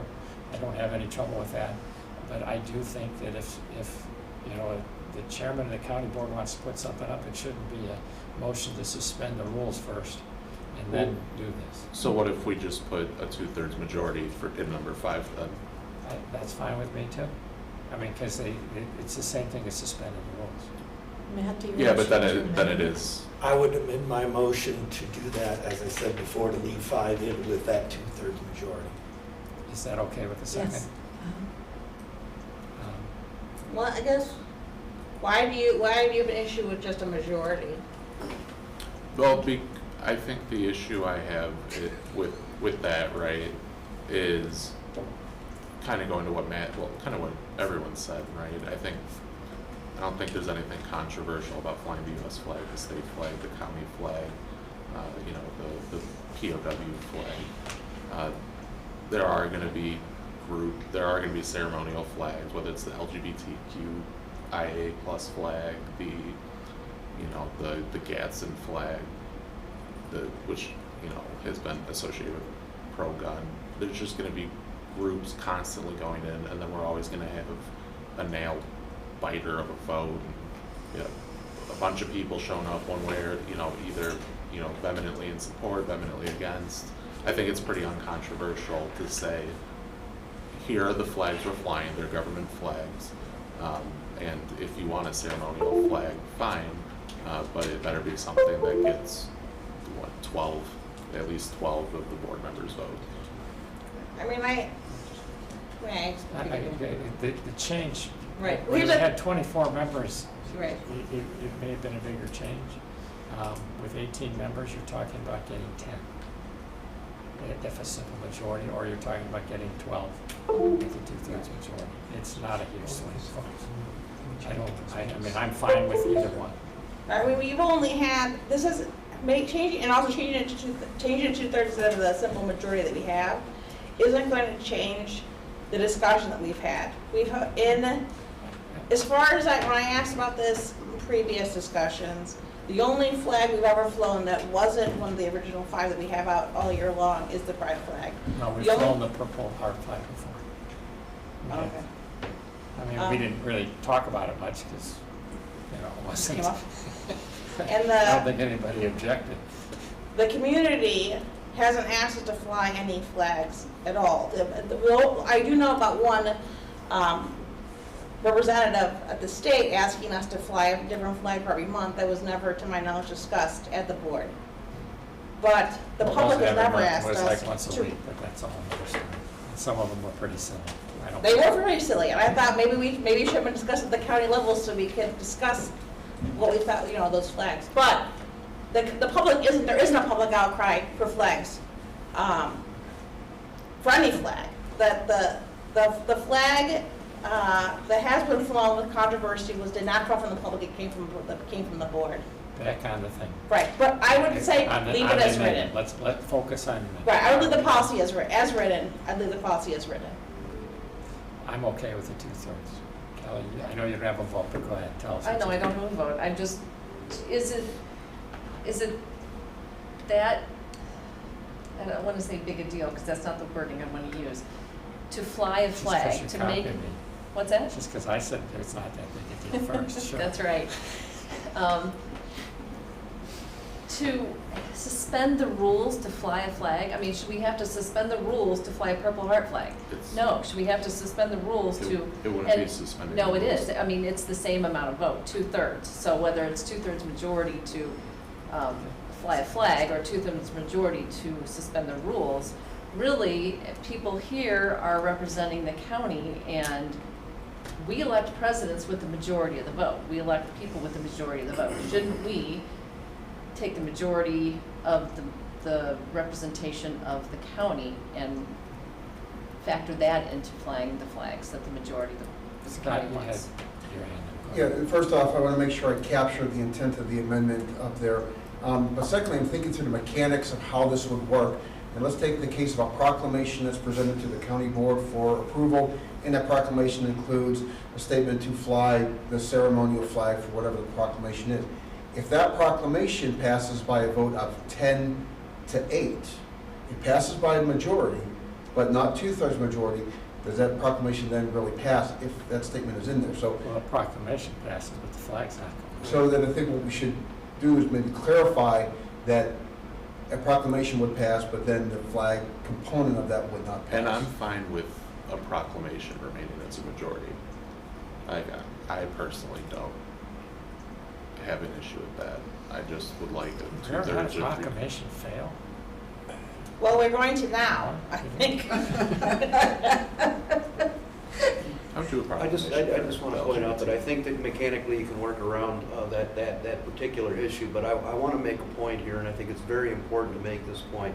The 2/3 really is the will of the board, and that's the collaborative will of the board. It's not a split 50-50, 49-51, and it's not political now. And that the board is speaking in unison in a non-political manner. I really think that that's the key right there. Because if the board starts playing politics on things like the flag, which is supposed to represent the entire county, you're dividing that county, and that's just not right. That's right. It's very political. Right. Pam's still on a phone call, I assume, so we're going to vote on we're voting on. Thank you very much. Thank you, Jim. We're voting on just the amendment first. Okay, so the amendment is to propose by 2/3 majority. Okay. You guys can all sit up there. I'll try a voice vote first because we're just amending the thing. All those in favor of the amendment say aye. No. Aye. Aye. All those opposed? Nay. No. Okay. It's counted out. Sorry. Matt? Aye. No, nay. Nay. Aye. Aye. Aye. And I'll vote aye. So it'll be 2/3. It goes to the, now, we're back to the original motion with that. Are we prepared to go for, is there any more discussion on this as amended? If not, I would ask for a vote. I'll go to a vote to, this would take it as amendment to the board floor, whenever the next meeting is, or whenever it goes on. This is, did you have this as an ordinance or a policy? I don't remember. This is a resolution. Resolution, okay. And So there it just wasn't goes to an regular original vote. motion. I'm sorry, There what? wasn't an original motion. I'll make that motion. Matt, will you second it? I thought Matt did that already, but if I didn't, He okay. did. On the amendment, I think. No, I made that a We motion. made, Oh, I did thought you? he made a Okay. motion, so he's got the original motion, and Gary, you had the original second. If that's still, Yes. if, I had it I down thought like that that. was done, okay. I'm sorry. So with that before the board, are we ready to vote? Okay. Start with you again, Matt. Aye, yes. No. No. Eric? Aye. Yes. Yes, and I'll vote yes, so it'll go to the board 4-2. And we'll take it from there. That brings us to the last item of discussion. The acquisition of 1108 Moore Seminary. We had a discussion about this before, and we continued it because there was a rather, we wanted a report, and we should have seen the report. In light of that report, Scott, does staff still want to do this? Well, I guess that's the question. This is obviously not a perfect building. This building is old. It has some issues. There's some additional issues that were discovered pursuant to the review. I don't know if Tom is listening, Tom Burrows, who prepared the report, could speak to some of those issues. Clearly there's going to be some cost that's going to be required for this building in the, we'll say in the near term. Most notably was the roof. And there's a structure within the parking lot that would need to be addressed immediately. And there are a few other issues in the report. Question is, do we want to do this? That's a policy question for the county board, which is why it's being brought to you. The opportunity is there. And that opportunity is to acquire a building that's already existing, that has suitable space, a suitable location for the county's needs. The county's needs primarily at this point are storage, but this also affords the ability to expand office space, and we've already had a few offices, a few departments indicate or make overtures that they would like to utilize that space. Now, when they do, that would require additional interior renovations to bring that space up to what we would consider our county standards. But if the county board says you want to take a pass, keep in mind we still have those storage needs. We're still going to have future office needs, so there will still be costs to the county most immediately in the cost to either acquire a building or lease space, which would be recurring. And the challenge we were faced previously was we had COVID fundings to assist with that storage, and those funds have since dried up, so these would be burdened onto other county funds. So with that, I'll respond to questions. I guess that is my question, is, and I appreciate all the work that was done in providing that information, but I think the question is comparing the costs. We recognize that we need a building, we need a site, we need something. I don't think we want to rent, so does it make sense to take a building that needs this type of work and renovation, or to go forward and look at a potentially new property, and where's the, and I don't know, I'm gonna look at you because I know you do, but I don't know, and I think again, it's somewhat of a policy decision too. Do we want to have a policy of repurposing buildings that exist within the county? You know, there's value there, or do we want to talk about another pathway? And I don't have an answer, I just kind of wanted to crystallize. I think those are the two questions. What makes the most sense financially? And then is there a policy in how we move forward and look at buildings that are vacant? And is one of our, goals is to ensure that those properties are renovated and reused, repurposed, so. Can I just touch on that very Yeah, last point? please. The strategic plan does make a reference to utilizing vacant structures. So this isn't. Which is why I raised Yeah, and we did have that conversation then, and I'm just saying, do we carry that through and make that statement so everybody is aware that that is a goal, it was in the strategic plan, we're acting on it? Or is there a reason potentially with this specific property that there's another pathway in it? And I don't know, because I just know the bottom line number, and that doesn't always tell me the story. Matt, go ahead. The county sense and normal business sense should merge at some point. There's no way with that limited square footage, we want to have $1.6 million in that building. And that's what we'll have, 1.6 million. I'm discounting the $350 that we were supposed to get paid back. By this report, we're 1.6.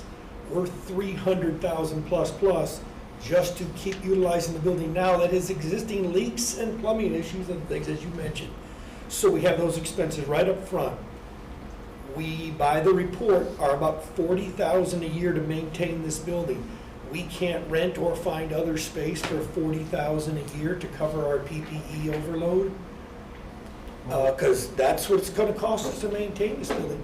I am all for renovation. I started in renovation when I was a pup. I've been doing this my whole life. But you have to look at renovation and the fact that there's a plus on the outside. I realize the plus is for us to have the space, but not at that kind of a cost. This one is it's a tired building. It's been around the block more than a few times. I heard it was a grocery store at one time. It's just tired. There are other buildings that are definite candidates for renovation where we put less time, less money, and they are not leaking on our storage storage items. That's my opinion. Yeah, and that's, once again, this is just an opportunity that came up. We can look at acquisition of another property. There's obviously significant costs. Let's look at real estate values out there and just be commercial. When we went into the latter part of last year, knowing that we had to vacate the Johnsburg storage facility and find another one, I personally did an exhaustive search for space that met the criteria that we need, which was excess of 2,000 square foot, climate control, proximity to, actually really to the Woodstock area, because we have supplies that would have to be divvied up. And that came up short. That search can continue. That need is immediate, but if that's the policy, if that's the direction that the county board wants to go, we can do that. But what we have is an opportunity, and we just need more time then to explore other options. It's immediate, except that technically we really own the building already, or in some phase or another. We're not going to get booted out of there until they sell the building. Right. And that's a huge ask at the number they're asking. It's a huge ask. I think in the end, losing money, even $100,000 on that building to sell it would be more beneficial for the county as a whole. But there again, that's a business sense on that.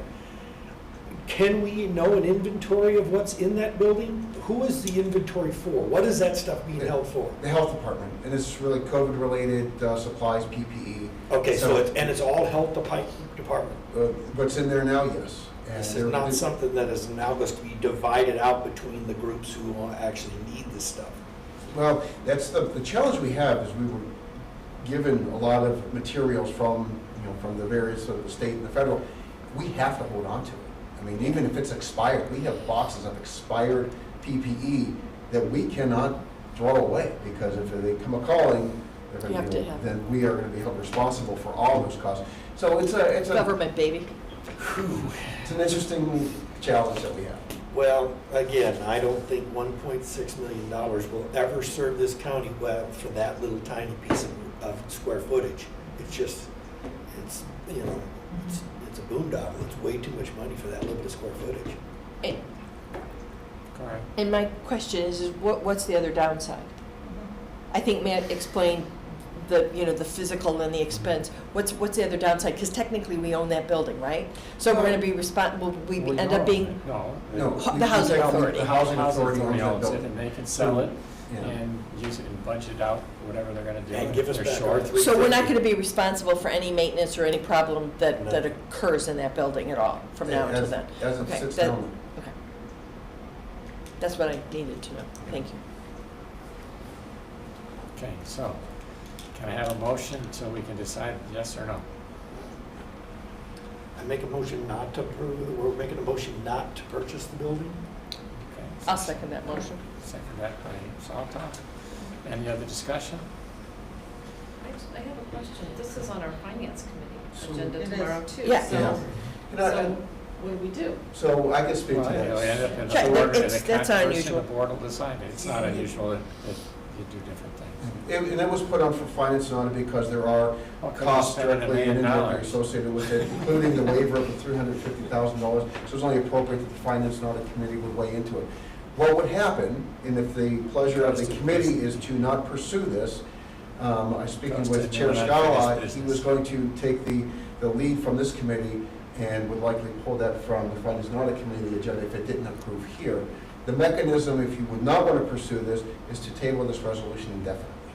And then that would just We kill could it. also vote it down, and that will do fine. If we vote no, Well, but- it does the same thing, but it's gonna go to finance, and finance can decide whether they wanna do anything or not.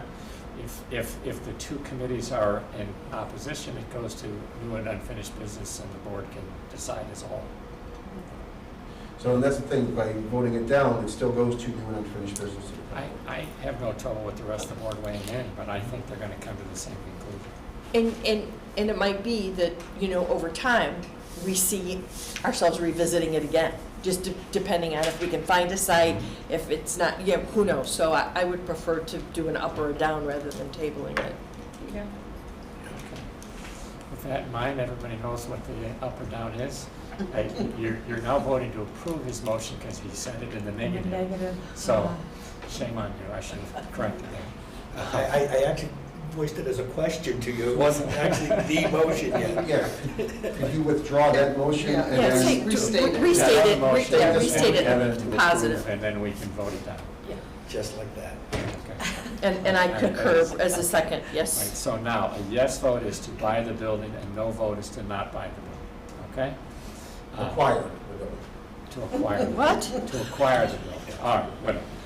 I think we know what the yes or no means now, right? All right. Terry, I'm gonna start on your side this No. time. No. Pam? What was the motion? I'm completely Yes, confused. yes. I support whatever motion I made. He put it in positive, so we. So you want to say We no? reversed it so No. it was correctly motioned. No, that's all. thank you, no. Clara? I did. No. No, No. No. and I'll vote no. All right. There we go. That's it. So, I said yeah, no. it unanimously. He actually voted for me, thank you. Failed to be approved. All right. We have communications and administrators report, and attorney. All right, the part you have all been looking forward to, the communications report. So, For communications, we have a communication strategic plan, and here is a report card for you. It's 4 pages back and forth, and we're going to go over every single item, because we do have until 4:30, I right? move we start with the communications report. Wait, no second. I'm just kidding, I'll give you the highlights. Yeah, I had a hard stop at 10:30. That didn't work. Yeah, I had a hard step too, doesn't work so well. But the bottom line, for your purposes, is that there has been substantial progress on the strategic communications plan since it was implemented over a year ago. The big highlights, the rollout of the MCH brand, the monthly meetings of your communications officers across the county, and just general great collaboration and working together. And now we are working to develop different ideas on what we can do to enhance communications for the county going forward. We are also going to be taking a peek at some of the ideas that the county board members put together for us during the general strategic planning session. And we hope to give you more updates on our progress going forward in the coming months. Thank you. Kudos. I'm giving them a chance to Really, ask nice- any nice- questions. nice work. I know you've been here for hours, but, Scott, Thank you. administrator's report. Just a couple items on or about. You get just as much time as we gave her. I'll take less. On or about February 1st, you should have received an email from, I believe, something to the effect of econ interest -MB at McHenry, which is a legitimate email. You know, so, that's for economic interest statements. They have to be filed by May 1st. So please make sure you look for that email and you file your economic By interest the way, there's statements. typos all over that email. There is too, I Yeah. agree. If It's you- pretty ugly. Somebody redo that email. There's typos all over. That didn't stem from county administration, but Yes, we understand. Well, but it made me think it wasn't real. Scott, Yeah. where's it coming from? it should be econ interest -MB at McHenry County IL. And it's coming from the I know, I clerk's office. saw it and I thought, didn't I just do this? I just pulled it up too and sent it to You you. probably did it for your candidacy. I did, and that's what I was So it was thinking. too But it's last an annual May. filing. Second item, To Matt. some of you recall that part of our strategic plan, we are looking at doing program evaluations and bringing those forward through committees. We reached out to Northern Illinois University, to their MPA program, on some of the opportunities for program evaluations, so students Metrics. could get as part of their graduate studies, they're really the capstone paper. We've received interest for 2 of our programs, the public social worker program, 2 of the sheriff's office, to see if we can't get that going, and to explore or examine the county coordinator position. So we're excited about those 2. Yes. Except that, yes, but that's a long-term project. That's not something we're gonna have an evaluation on, because they're brand new, right? There's 2 different ways. What the students could do, if it's not a long-term evaluation, they'll be able to develop the methodology, So that's what we're working on, is how we actually, okay, Right. I'm good. So, the third, just from an administrative standpoint, when we have a committee meeting that we sense in advance is going to be high profile, a lot of exposure, just so you know, we're going to make the field decision to increase our front desk security. Right now, typically, there's 2 members there. For county board meetings, county meetings, you come through, they have wanding, sometimes we have additional personnel at our front. If needed, we are going to just let you know, we may ask them to have additional personnel and do hand wanding for high-profile committee meetings. Thank you. Okay. The final item I have is the strategic plan workshop from January 12th. The proposed changes are out. You should have those in your email. Please take a look at those. We're really excited for all of your work. Hopefully I captured everything correctly. These are your proposed changes to the strategic plan. Next step will be at the March 16th COW. You'll collectively look at those, review them, refine them, and then determine what advances forward through this committee. That's what I have. I only would ask one, if you're making a note that you need additional security, potentially, can you also carry that over into the length and the scope of the agenda of that meeting? I'm sensitive to the fact that we had staff people sitting here throughout a long-term, and then we excused them with no activity. So I just would ask that we're also sensitive to the length and who we put on the agenda if we feel it's going to be a longer. Understood. I will Please. let them know, and then the How committee chair can- many more staff presentations are we going to have for this group? Because that's the other issue. I mean, I love hearing what all the things we're doing, but, you know, we spent a lot of time on that. So we were trying to get all those through in a 2-month period. This is month 2, so I'd have to check the list, but I don't think there's anything further coming forward on a formal presentation. That's all I have. So, Motion to adjourn. Thank you. Second, yeah. Okay, all those in favor say aye. Aye. We're adjourned. Next Thank you, meeting. folks. I know it was a long meeting.